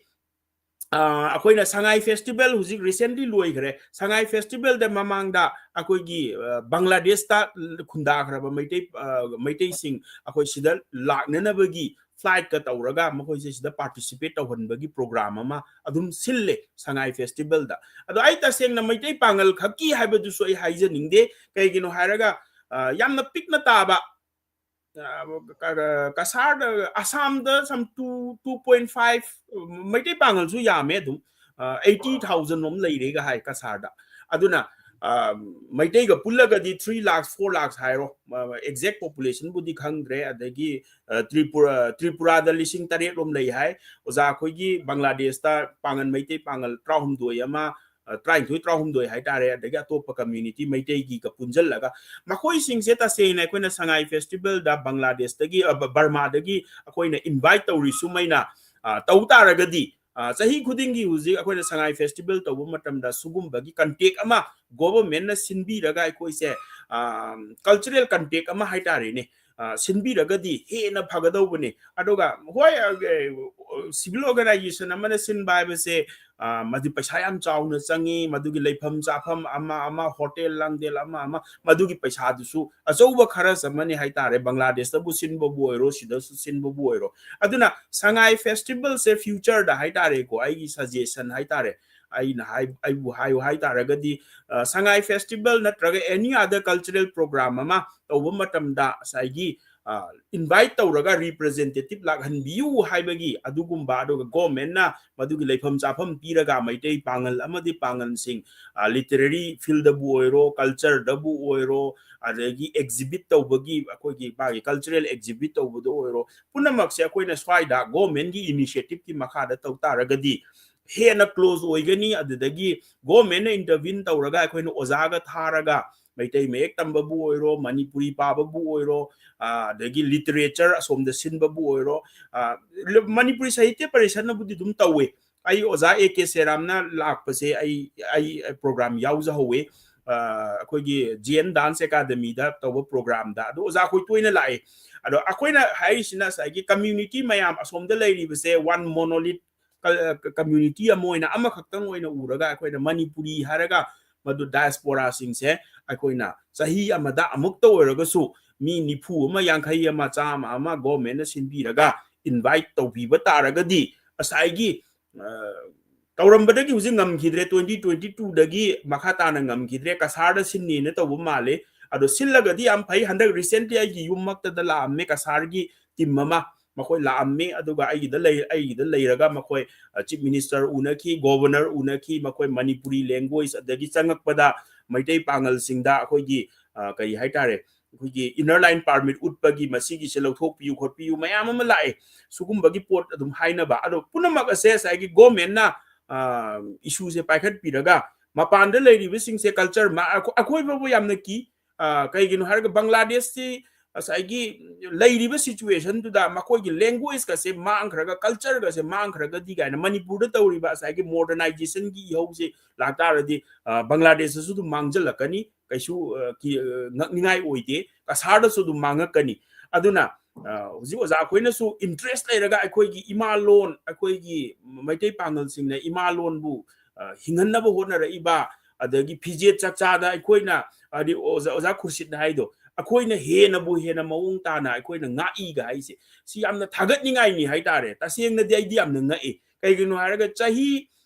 200 Bengali ꯃꯨꯁꯂꯤꯝ ꯃꯌꯥꯝꯗꯨꯒꯤ ꯃꯔꯛꯇ ꯃꯩꯇꯩ ꯄꯥꯡꯒꯜ ꯂꯩꯅ ꯏꯁꯂꯥꯝ ꯆꯠꯄ ꯙꯔꯃꯁꯦ ꯃꯥꯡꯗꯗꯅ ꯂꯩꯔꯛꯏꯁꯤꯁꯨ ꯌꯥꯝꯅ ꯉꯛꯅꯤꯡꯉꯥꯏꯅꯤ ꯃꯁꯤꯁꯨ ꯑꯗꯣ ꯃꯁꯤꯗ ꯌꯥꯝꯅ ꯆꯥꯎꯅ ꯑꯩꯅ ꯀ꯭ꯔꯦꯗꯤꯠ ꯄꯤꯅꯤꯡꯕꯁꯦ ꯃꯩꯇꯩꯁꯤꯡꯒ ꯂꯩꯃꯤꯟꯅꯕꯒꯤ ꯑꯣꯏꯒꯗ꯭ꯔꯥ ꯍꯥꯏꯅ ꯈꯜꯂꯤ ꯅꯠꯇꯕ ꯇꯥꯔꯒꯗꯤ ꯇꯣꯈꯥꯏꯅꯒ ꯂꯩꯔꯒꯗꯤ ꯃꯤ ꯂꯤꯁꯤꯡ ꯃꯇꯝꯗꯨꯗ ꯍꯧꯖꯤꯛ 19 ꯍꯥꯏꯕꯩ ꯋꯥꯅꯤ ꯃꯇꯝꯗꯨꯗ 1000 ꯑꯣꯏꯔꯝꯕꯁꯨ ꯌꯥꯏ 1000 ꯍꯥꯏꯔꯤꯁꯦ ꯌꯥꯝ ꯅꯥꯏꯇꯣꯝꯅ ꯂꯩꯔꯝꯕ ꯇꯥꯔꯒꯗꯤ ꯕꯦꯡꯒꯣꯂꯤ ꯑꯦꯕꯖꯣꯔꯕ ꯇꯧꯈꯤꯕꯒꯤ ꯆꯥꯟꯁꯁꯨ ꯌꯥꯝꯅ ꯋꯥꯡꯉꯤ ꯍꯥꯏꯇꯥꯔꯦ ꯑꯗꯨꯅ ꯉꯁꯥꯏꯒꯤ ꯃꯩꯇꯩ ꯄꯥꯡꯒꯜꯒ ꯃꯩꯇꯩꯒ ꯑꯅꯤ ꯄꯨꯟꯖꯟꯅꯔꯒ ꯂꯩꯕꯗꯨꯅ ꯉꯁꯥꯏꯒꯤ ꯃꯥꯒꯤ ꯑꯥꯏꯗꯦꯟꯇꯤꯇꯤꯗꯣ ꯄ꯭ꯔꯤꯖꯔꯕ ꯇꯧꯕ ꯉꯝꯕ꯭ꯔꯥ ꯍꯥꯏꯅ ꯈꯜꯂꯤ ꯑꯗꯨꯒ ꯕꯦꯡꯒꯣꯂꯤꯒ ꯑꯩꯈꯣꯏꯒꯤ ꯑꯩꯅ ꯊꯦꯡꯅꯖꯔꯛꯄꯗ ꯃꯩꯇꯩ ꯄꯥꯡꯒꯜꯁꯤꯡꯒ ꯑꯗꯒꯤ ꯕꯦꯡꯒꯣꯂꯤ ꯃꯨꯁꯂꯤꯝꯁꯤꯡꯒ ꯂꯧꯅꯕꯁꯨ ꯎꯗꯦ ꯌꯥꯝꯅ ꯉꯛꯏꯁꯦ ꯑꯩꯈꯣꯏ ꯁ꯭ꯋꯥꯏꯗꯅꯕꯨ ꯍꯦꯟꯅ ꯂꯧꯅꯔꯕ꯭ꯔꯥ ꯈꯜꯂꯤ ꯀꯩꯒꯤꯅꯣ ꯃꯣꯏꯗ ꯑꯗꯨꯛ ꯌꯥꯝꯅ ꯀ꯭ꯂꯣꯖ ꯑꯣꯏꯅ ꯙꯔꯃꯁꯨ ꯃꯥꯟꯅꯔꯤꯕ ꯄꯣꯠꯇꯨꯗ ꯂꯧꯅꯗꯕꯤꯗ ꯂꯦꯡꯒ꯭ꯋꯦꯖꯁꯨ ꯃꯄꯥꯟꯗ ꯊꯣꯛꯑꯒꯕꯨꯗꯤ ꯍꯣꯏ ꯕꯦꯡꯒꯣꯂꯤ ꯑꯗꯨꯗꯤ ꯀꯁꯥꯔꯗꯁꯨ ꯑꯗꯨꯝ ꯇꯧꯋꯦ ꯀꯁꯥꯔꯗ ꯌꯨꯝꯗꯒꯤ ꯊꯣꯛꯈꯤꯕ ꯃꯇꯝꯗ ꯃꯩꯇꯩ ꯄꯥꯡꯒꯜꯁꯤꯡꯁꯦ ꯕꯦꯡꯒꯣꯂꯤ ꯂꯣꯜꯂꯦ ꯃꯩꯇꯩꯁꯨ ꯕꯦꯡꯒꯣꯂꯤ ꯂꯣꯜꯂꯦ ꯑꯗꯨꯒ ꯌꯨꯝ ꯍꯦꯛ ꯍꯟꯖꯜꯂꯛꯄꯒ ꯃꯅꯤꯄꯨꯔꯤꯗ ꯑꯗꯨꯝ ꯂꯣꯜꯂꯦ ꯑꯩ ꯀꯁꯥꯔꯗꯗꯤ ꯐꯅ ꯀꯨꯏꯅ ꯂꯩꯔꯨꯔꯦ ꯑꯗꯨꯅ ꯁꯤ ꯄꯨꯝꯅꯃꯛꯁꯦ ꯑꯩꯈꯣꯏꯅ ꯌꯥꯝꯅ ꯇꯝꯖꯅꯤꯡꯉꯥꯏꯅꯤ ꯍꯥꯏꯇꯥꯔꯦ ꯃꯅꯤꯄꯨꯔ ꯃꯆꯥ ꯃꯅꯤꯄꯨꯔꯗ ꯂꯩꯔꯤꯕꯁꯤꯡꯅ ꯇꯝꯖꯅꯤꯡꯉꯥꯏꯅꯤ ꯀꯔꯤꯒꯤꯅꯣ ꯍꯥꯏꯔꯒ ꯑꯁꯣꯝꯗ ꯂꯩꯔꯤꯕ ꯑꯁꯤꯅ ꯑꯦꯛꯖꯥꯝꯄꯜ ꯑꯃ ꯑꯣꯏꯔꯒ ꯉꯁꯥꯏ ꯑꯃꯅ ꯍꯪꯉꯛꯑꯦ ꯍꯥꯏꯗꯣ ꯑꯦꯛꯖꯥꯝꯄꯜ ꯑꯃ ꯑꯣꯏꯅ ꯑꯩꯈꯣꯏꯅ ꯌꯦꯡꯕ ꯍꯩꯕ ꯇꯥꯔꯒꯗꯤ ꯑꯩꯈꯣꯏ ꯁꯤꯗꯁꯨ ꯅꯨꯡꯁꯤꯅꯕ ꯉꯝꯒꯗ꯭ꯔꯥ ꯍꯥꯏꯅ ꯈꯜꯂꯤ ꯑꯗꯨꯅ ꯃꯨꯁꯂꯤꯝꯁꯤꯡ ꯌꯥꯝꯅ ꯅꯨꯡꯁꯤ ꯃꯩꯇꯩ ꯄꯥꯡꯒꯜꯁꯤꯡ ꯍꯥꯏꯇꯥꯔꯦ ꯀꯩꯒꯤꯅꯣ ꯍꯥꯏꯔꯒ ꯃꯩꯇꯩꯁꯤꯡꯒ ꯃꯈꯣꯏꯒ ꯂꯩꯃꯤꯟꯅꯔꯝꯕꯒꯤ ꯑꯣꯏꯔꯝꯕꯁꯨ ꯌꯥꯏꯑꯕ ꯑꯩꯈꯣꯏꯅ ꯃꯈꯣꯏꯁꯦ ꯃꯥꯡꯗꯗꯅ ꯃꯈꯣꯏꯒꯤ ꯀꯜꯆꯔꯁꯦ ꯃꯩꯇꯩ ꯄꯥꯡꯒꯜ ꯂꯩꯅ ꯑꯗꯨꯝ ꯌꯨꯅꯤꯛ ꯑꯥꯏꯗꯦꯟꯇꯤꯇꯤ ꯑꯃ ꯄ꯭ꯔꯤꯖꯔꯕ ꯇꯧꯔꯒ ꯂꯩꯔꯝꯃꯤꯁꯦ ꯃꯁꯤ ꯍꯥꯏꯔꯒ ꯑꯩ ꯁ꯭ꯋꯥꯏꯗ ꯑꯗꯨꯝ ꯑꯩꯒꯤ ꯀꯔꯤꯁꯤꯃꯗꯤ ꯀꯩꯗꯧꯖꯒꯦ ꯌꯥꯝ ꯅꯨꯡꯉꯥꯏ ꯑꯣꯖꯥ ꯊꯦꯡꯛ ꯌꯨ ꯑꯃꯨꯛꯀꯁꯨ ꯊꯥꯒꯠꯆꯔꯤ ꯇꯁꯦꯡꯅ ꯍꯥꯏꯔꯒꯗꯤ ꯉꯁꯥꯏꯒꯤ ꯑꯩꯈꯣꯏꯒꯤ ꯋꯥꯔꯤꯁꯤꯁꯨ ꯁꯨꯝ ꯂꯥꯛꯑꯦ ꯑꯩꯈꯣꯏꯒꯤ ꯃꯔꯤꯁꯤ ꯅꯛꯁꯟꯅꯕ ꯑꯗꯨꯒ ꯅꯛꯁꯟꯅꯔꯃꯤꯅ ꯑꯗꯨꯒꯤ ꯑꯐ ꯐꯠꯇꯕꯗꯨꯁꯨ ꯁꯨꯝ ꯂꯧꯅꯔꯛꯀꯅꯤ ꯑꯗꯨꯒ ꯑꯀꯤꯕ ꯑꯃ ꯑꯣꯖꯥ ꯁꯣꯏꯅ ꯍꯥꯏꯗꯣ ꯉꯁꯥꯏꯒꯤ ꯃꯅꯤꯄꯨꯔꯒꯤ ꯃꯇꯧ ꯇꯝꯃꯛꯀꯗ꯭ꯔꯥ ꯍꯥꯏꯕꯒꯤ ꯑꯀꯤꯕ ꯑꯃꯁꯤ ꯁꯨꯝ ꯂꯩ ꯑꯩꯈꯣꯏ ꯑꯁꯤ ꯆꯨꯝꯃꯤ ꯏꯟꯇꯔꯅꯦꯠꯀꯤ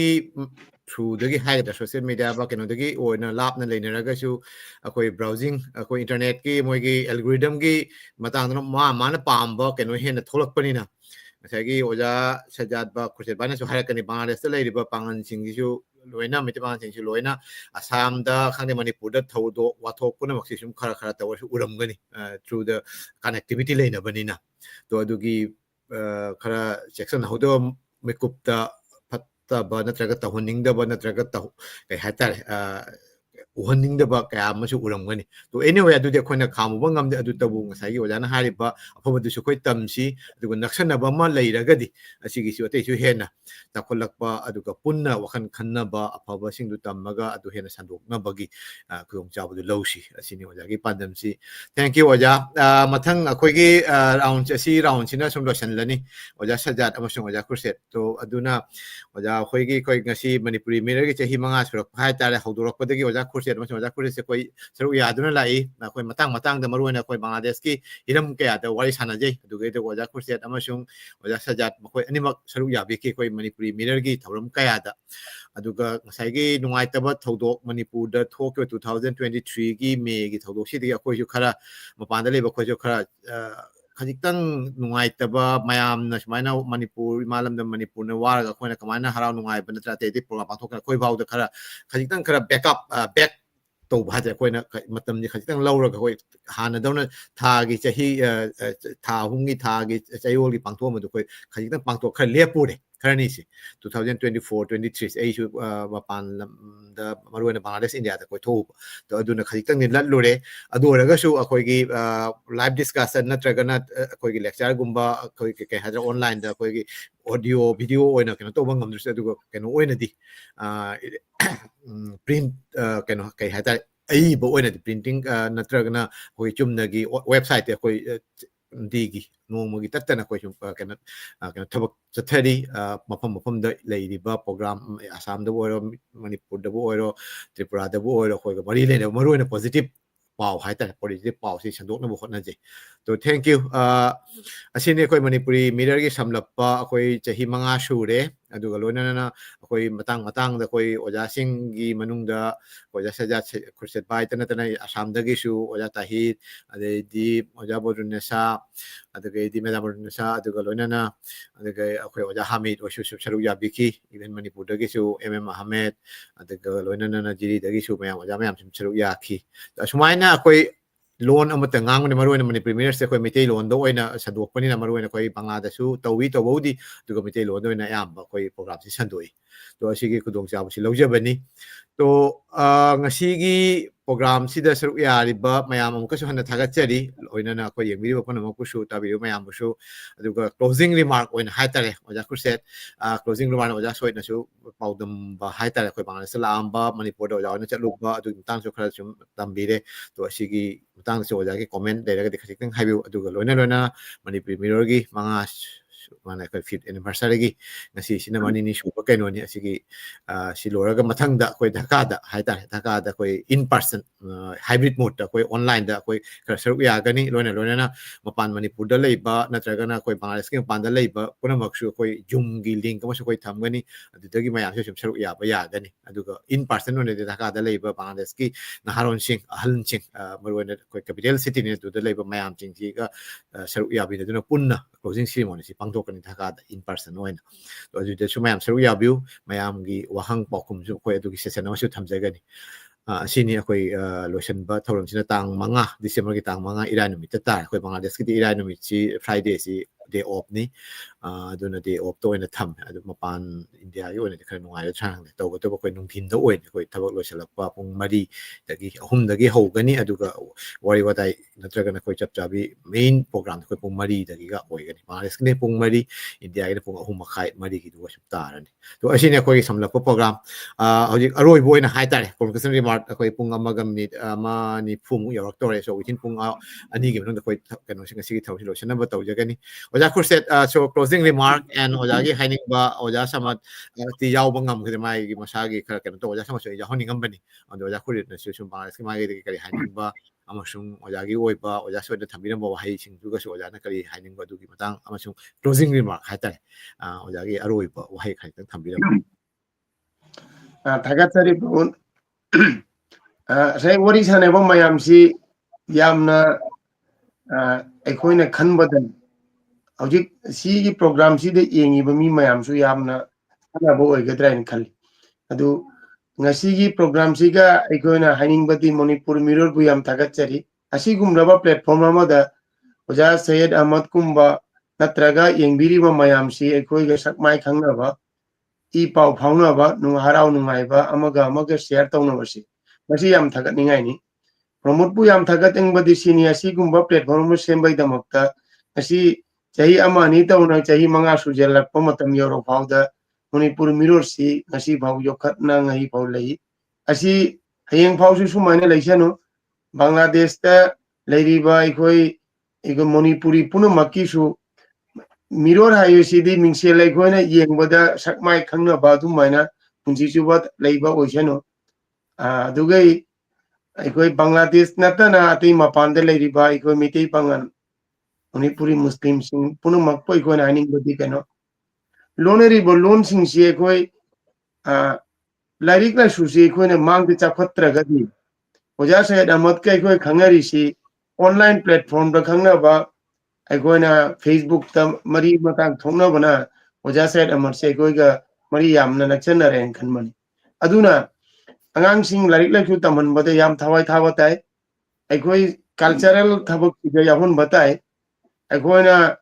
modern style si ga angang sing tamal le hairaga aigi nat khon si punumak si khangandra badi mathang da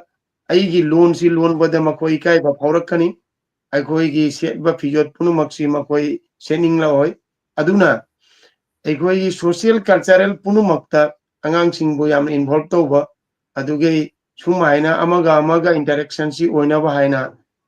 anouba program punumak sille hairaga mayam gi thawgat yamna pangan si kalhan naba asing program si sinba oiseno asigi mayam borsi hairaga ai mayam da assalamu alaikum asigi da makta sigalo isinjar Thank you. Akoi sum mathang ai sum Manipuri Mirror gi matang ai sum utpani akoi YouTube channel ga lona lona na akoi koi website ama su leje aside sida maru na koi Bangladesh ki pau si yam dan Bangladesh ki pau khatang thamde aside sida India gi oiba Mapan lam gi oiba pau su loina happy pau si uti gi oiba koi political na tragana yamna phong saba news ti kya na te maru na koi positive news amasung like shugi amadi koi sahitya gi loan gi culture gi pau duna ayamba oina tawi akoina hapjabase to asini amathang mayam karigumba nuksibiragadi sum changbiu aduga loina koi gi isagi page amasu leijei Facebook page haitare aduga sum mayam changna pabiu noma gi oiba keno sum yengbiu mathang da koi oja sajat ta lak charagi oja sajat ki su closing remark oina amasung oja said ahmad ta kari haning ba loina na yengbiri ba mayam tabiri ba mayam viewers mayam so oja na kari thamning ba adu sum thambiram oja sajat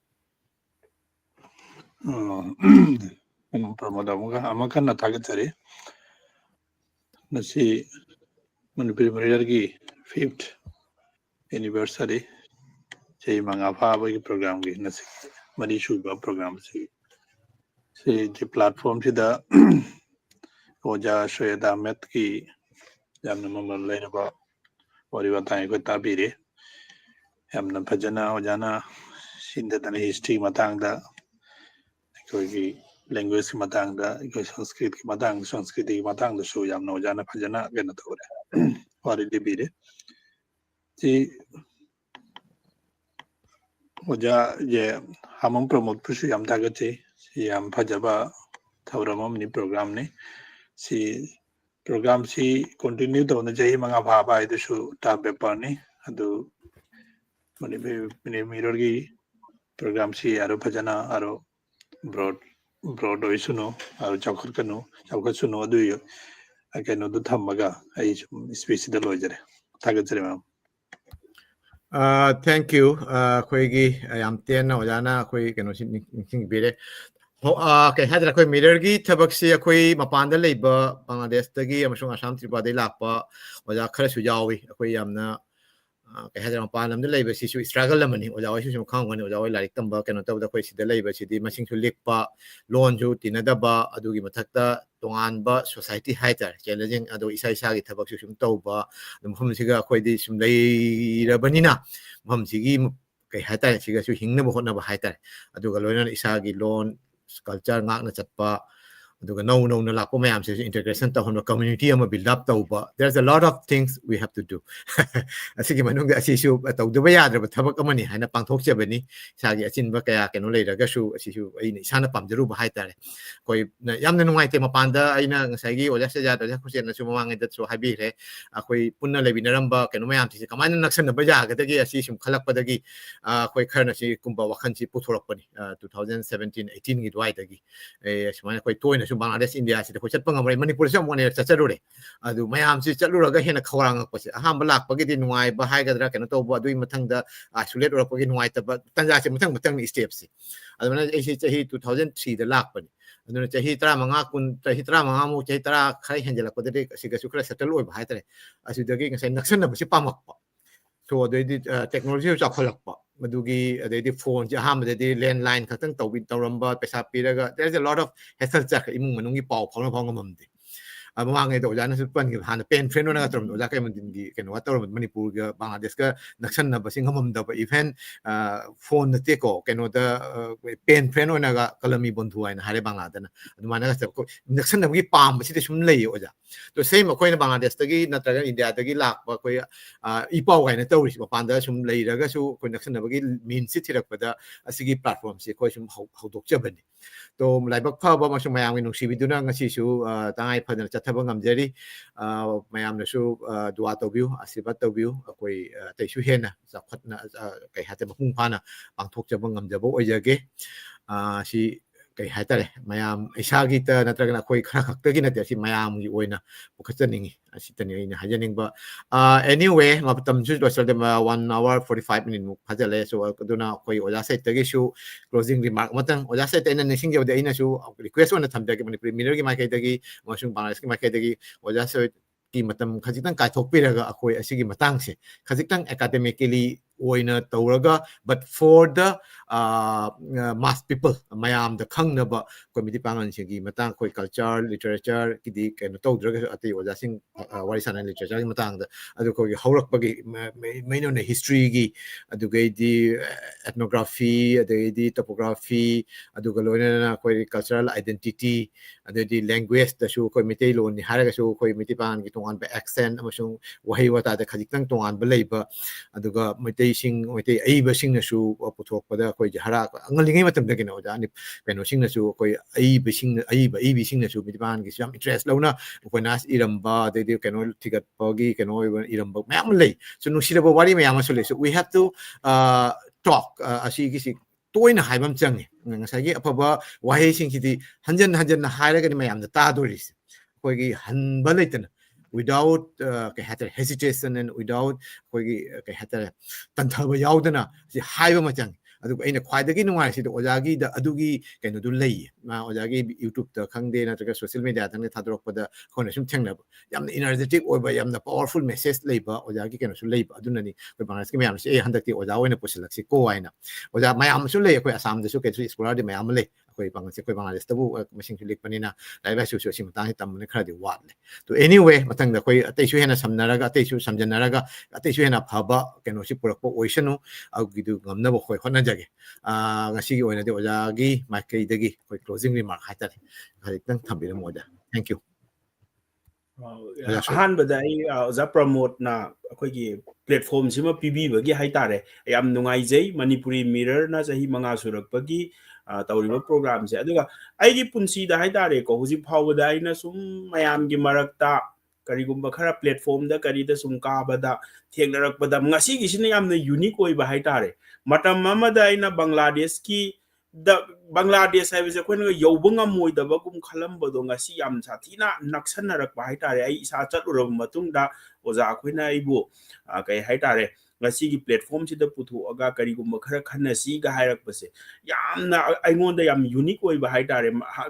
ꯍꯥꯟꯅ ꯑꯩꯈꯣꯏꯅ ꯉꯥꯡꯉꯤꯕ ꯃꯌꯥꯝꯗꯨꯗꯤ ꯁꯨꯝ ꯃꯅꯤꯄꯨꯔꯗ ꯁ꯭ꯋꯥꯏꯗ ꯁꯨꯝ ꯉꯥꯡꯕ programme ꯉꯥꯛꯇꯅꯤ ꯑꯗꯨꯒ ꯉꯁꯤꯒꯤꯁꯤꯅ ꯌꯥꯝ ꯌꯨꯅꯤꯛ ꯑꯣꯏꯕ ꯑꯗꯨꯒ ꯇꯁꯦꯡꯅ ꯑꯣꯖꯥ ꯑꯩꯈꯣꯏꯅ ꯄꯥꯏꯈꯠꯂꯛꯏꯕ ꯄ꯭ꯔꯣꯒ꯭ꯔꯥꯝ ꯑꯁꯦ ꯃꯅꯤꯄꯨꯔꯗ ꯌꯥꯝ ꯆꯥꯎꯅ ꯏꯝꯄꯦꯛ ꯂꯩꯒꯅꯤ ꯃꯁꯤꯒꯤ ꯀꯩꯒꯤꯅꯣ ꯍꯥꯏꯔ ꯀꯝꯃ꯭ꯌꯨꯅꯤꯇꯤꯒꯤ ꯃꯔꯛꯇ ꯑꯟꯗꯔꯁꯇꯦꯟꯗꯤꯡ ꯑꯃ ꯄꯨꯔꯛꯄꯗ ꯃꯁꯤꯒꯨꯝꯕ ꯄ꯭ꯔꯣꯒ꯭ꯔꯥꯝꯁꯤꯅ ꯌꯥꯝ ꯆꯥꯎꯅ ꯃꯇꯦꯡ ꯄꯥꯡꯒꯗ꯭ꯔꯥ ꯍꯥꯏꯅ ꯈꯜꯂꯤ ꯍꯣꯏ ꯑꯣꯖꯥꯒꯤ ꯑꯆꯤꯟꯕ ꯃꯌꯥꯝ ꯑꯃ ꯑꯗꯨꯒ ꯁꯔꯀꯝꯁꯇꯦꯟꯁꯇꯨꯗꯤ ꯑꯣꯖꯥꯅ ꯀꯅꯥꯗꯥꯗ ꯂꯩꯔꯒ ꯃꯁꯤꯒꯤ ꯇꯧꯔꯛꯏꯕ ꯄ꯭ꯔꯣꯒ꯭ꯔꯥꯝꯁꯦ ꯑꯣꯖꯥꯅꯕꯨꯗꯤ ꯍꯣꯏ ꯁꯨꯝ ꯅꯛꯁꯟꯅꯅꯤꯡꯕꯒꯤ ꯈꯪꯅꯤꯡꯕꯒꯤ ꯍꯥꯏꯔꯝꯕ ꯌꯥꯏ ꯑꯗꯨꯕꯨ ꯑꯩꯒꯤ ꯋꯥꯈꯜꯗꯗꯤ ꯃꯁꯤ ꯌꯥꯝ ꯆꯥꯎꯅ ꯏꯝꯄꯦꯛ ꯑꯃ ꯄꯤꯒꯗꯧꯕ ꯑꯗꯨꯒꯨꯝꯕ ꯄ꯭ꯔꯣꯒ꯭ꯔꯥꯝ ꯑꯃꯅꯤꯅ ꯂꯧꯖꯩ ꯀꯔꯤꯒꯤꯅꯣ ꯍꯥꯏꯔꯒ ꯑꯩꯈꯣꯏꯅ ꯁꯤꯗ ꯇꯣꯈꯥꯏ ꯇꯥꯔꯒ ꯂꯩꯕ ꯃꯥꯟꯕ ꯑꯩꯈꯣꯏꯒꯤ ꯀꯝꯃ꯭ꯌꯨꯅꯤꯇꯤ ꯃꯌꯥꯝꯁꯦ ꯃꯅꯤꯄꯨꯔꯗ ꯃꯇꯝ ꯑꯃꯗ ꯌꯥꯝ ꯅꯨꯡꯁꯤꯅꯅ ꯂꯩꯔꯝꯃꯦ ꯑꯗꯣ ꯍꯧꯖꯤꯛꯇꯤ ꯉꯁꯥꯏ ꯍꯥꯏꯈ꯭ꯔꯤꯗꯨꯅꯤ 2023ꯗꯒꯤꯗꯤ ꯑꯩꯈꯣꯏꯒꯤꯁꯤꯗ ꯀꯝꯃ꯭ꯌꯨꯅꯤꯇꯤꯒꯤ ꯑꯦꯁꯔꯁꯟ ꯑꯃ ꯑꯩꯈꯣꯏꯒꯤ ꯑꯥꯏꯗꯦꯟꯇꯤꯇꯤ ꯄꯣꯂꯤꯇꯤꯛꯁ ꯁꯥꯟꯅꯔꯛꯄ ꯈꯣꯠꯅꯔꯛꯄ ꯑꯩꯒꯤ ꯀꯝꯃ꯭ꯌꯨꯅꯤꯇꯤꯗꯒꯤ ꯍꯦꯟꯅ ꯑꯇꯣꯞꯄ ꯎꯅꯔꯛꯇꯕ ꯁꯤꯒꯨꯝꯕ ꯁꯤꯆꯨꯋꯦꯁꯟꯁꯤꯗ ꯑꯣꯖꯥ ꯑꯩꯈꯣꯏꯅ ꯇꯧꯔꯤꯕ ꯄ꯭ꯔꯣꯒ꯭ꯔꯥꯝꯁꯤꯅ ꯌꯥꯝꯅ ꯁꯥꯊꯤꯅ ꯀꯔꯤ ꯍꯥꯏꯇꯥꯔꯦ ꯑꯩꯈꯣꯏꯒꯤ ꯑꯦꯛꯖꯥꯝꯄꯜ ꯑꯃ ꯑꯣꯏꯅ ꯑꯩꯈꯣꯏꯗꯤ ꯁꯤꯗ ꯌꯥꯝ ꯅꯨꯡꯁꯤꯅꯅ ꯂꯩꯅ ꯅꯈꯣꯏꯅ ꯀꯔꯤꯅꯣ ꯇꯧꯔꯤꯗꯣ ꯍꯥꯏꯕꯒꯤ ꯑꯗꯨꯒꯨꯝꯕ ꯑꯩꯈꯣꯏꯗ ꯃꯤꯔꯔ ꯑꯃ ꯃꯤꯡꯁꯦꯟ ꯑꯃ ꯎꯠꯄ ꯍꯥꯏꯕꯗꯣ ꯑꯩꯈꯣꯏꯗ ꯅꯣꯏ ꯇꯧꯔꯤꯗꯣ ꯁꯣꯏꯔꯦ ꯍꯥꯏꯕꯗꯣ ꯃꯗꯨ ꯎꯠꯄ ꯉꯝꯒꯅꯤꯅ ꯑꯩꯅ ꯈꯟꯖꯩ ꯃꯊꯪꯗꯁꯨ ꯑꯣꯖꯥ ꯑꯩꯈꯣꯏꯅ ꯑꯗꯨꯝ ꯍꯥꯏꯕꯤꯔꯛꯑꯣ ꯑꯩꯈꯣꯏ ꯑꯗꯨꯝ ꯌꯥꯎꯖꯒꯦ aduga Manipur haibasidi tasengna hujikse akoise kanada yengaga akoise kari tawdoino punjan mangam doino oina ko ngauraga leiba tanja sida oza akoina silaiba program se pak sanna sum khangak pataragadi yam sathina kogi achauba role amani haitare ko akoigi marak sida barrier ama leiriba se thuaira aga akoi masen se nungsinana leigadawni haiba aduna ai amuka so hanna saigi Manipuri mirror gi role yam chawi masi adum chathabiu aduga hena Meitei Pangal Meitei singa anigi sigi dialogue ka se khara toina tawrakanda swaida su saigi tokhai ba community gi to oiba interest sembo organization mayam su dum leitaba nati lei si singse loinamak bhap tarakadra aina khanjai haitare akoi su adugi message khaktani akoi ne sida tawri se pangal lama thoga aga Meitei ama chaigadawni haibagi attitude to thadu asi haina akoi swaida taunai sidi akoi gi community ama hunnaraga nungai bo ina sum taunare akoi gi se laibak thibase aduna oza khoine sile isina kadai da akoi gi shared culture shared history akoi gi shared akoi gi leminarak khiba wari mayam do puthorap pase masi am chauna mateng oigani haraga iswaida thamjage loisanjage aduga ai amuka hanna oza promote pu thagachari am chauba role ni oza na lobiri base ai gi su punsi gi kwaidagi ngakpa program haitare matam amada ina Bangladesh kai se yobungam gadra ga ina khalamaga ngasi ai gi living room da phammaga oza sajat khoiga oza khurshid khoiga oza promote ka wari ga sana dana ko interaction ga tawrak pai se ko achauba kari amani haitare ko ko gi step amani haitare ko adina masi ai swai de loisan sage thank you oja koi kai haitare yamna nungai ba matam gi keno sina purakba ihoni haitare the internet haigadra koi gi digital world ki anouba ihose sidai sida akoi mayam si changjan da bajar the geographical distance is no more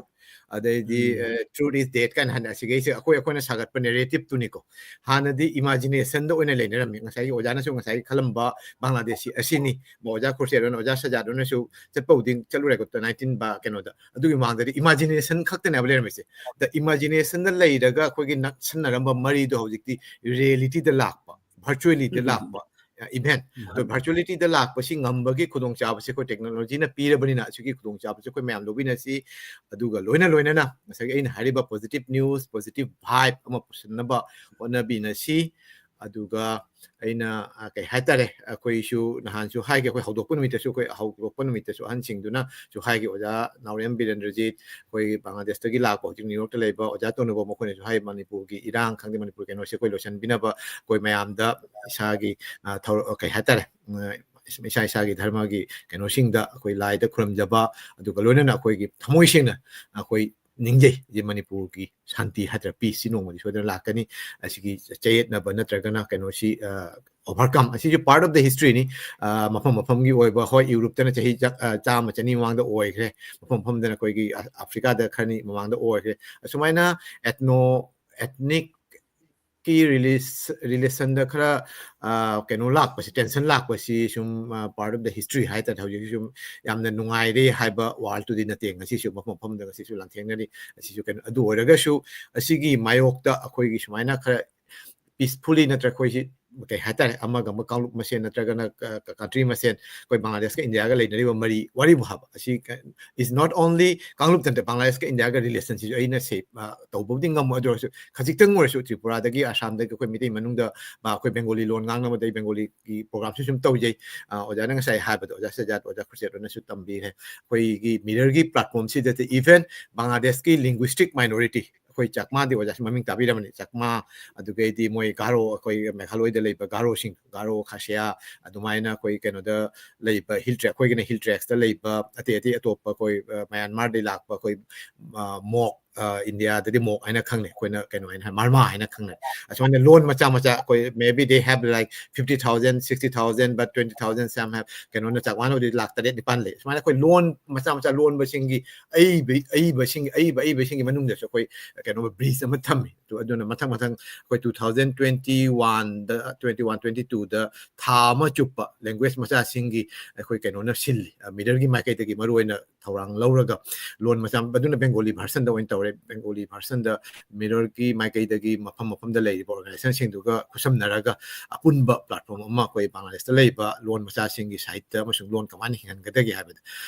koi thorang ma pangtok adumna ngasi su koi matang da koi thorang pangtoi to asine ai gi samlappa jarne koi ngasi gi oina di mayam si kaina bagi yathang nijari aduga oja sing ngasi lengbire maru oina oja soit Bangladesh ki oja kurset amasung oja sejat akoi ahumbu egi thamoi nungdagi thagachari ikai khumnajari Manipuri mirror team gi makai daksu koi ikai khumnajari Manipuri mirror team si akoi yamna naha oiba kangu haitare koi nauna tangjalakpa keno ngateni sigi lamsi de sidam haire khangenate New York tagi koi hamom nana cha adedi koi opu keno lei mutum opu adugedi koi sidei sida koi Montreal da ngasidi koi skin di jaw moi loina back leiba aduga makhan technical support to bakang loteni aduga gi di report seram report aduga loina na koi keno gi silet tagi Rasel Mapam Rasel adedi koi Bhanuwas tagi hamom probit koi team win koi work to bani dhaka da koi oja chandrajit lei di pari ching tham tumai ta koi si koi team mama shemaga sigi platform si aduga oja sajad oja khori roisum keno oina pengteng mang bi hai tai adi rosona ba si lei to sumaina koi teamwork ni asi isagi natra koi lana gi keno nate mayam gi aphaba mayam gi keno si lo koi miti lo si international koi regional natra gana koi keno gi mai kai dagi koi international oina puthok pa ngamna bo khona jabani even koi Canada da su koi Manipuri mirror gi mai kai dagi keno oina su larik phong bagi natra gana koi chei ahum su bagi pangthok pa koi si pangthok chei kai hatare community hall amada so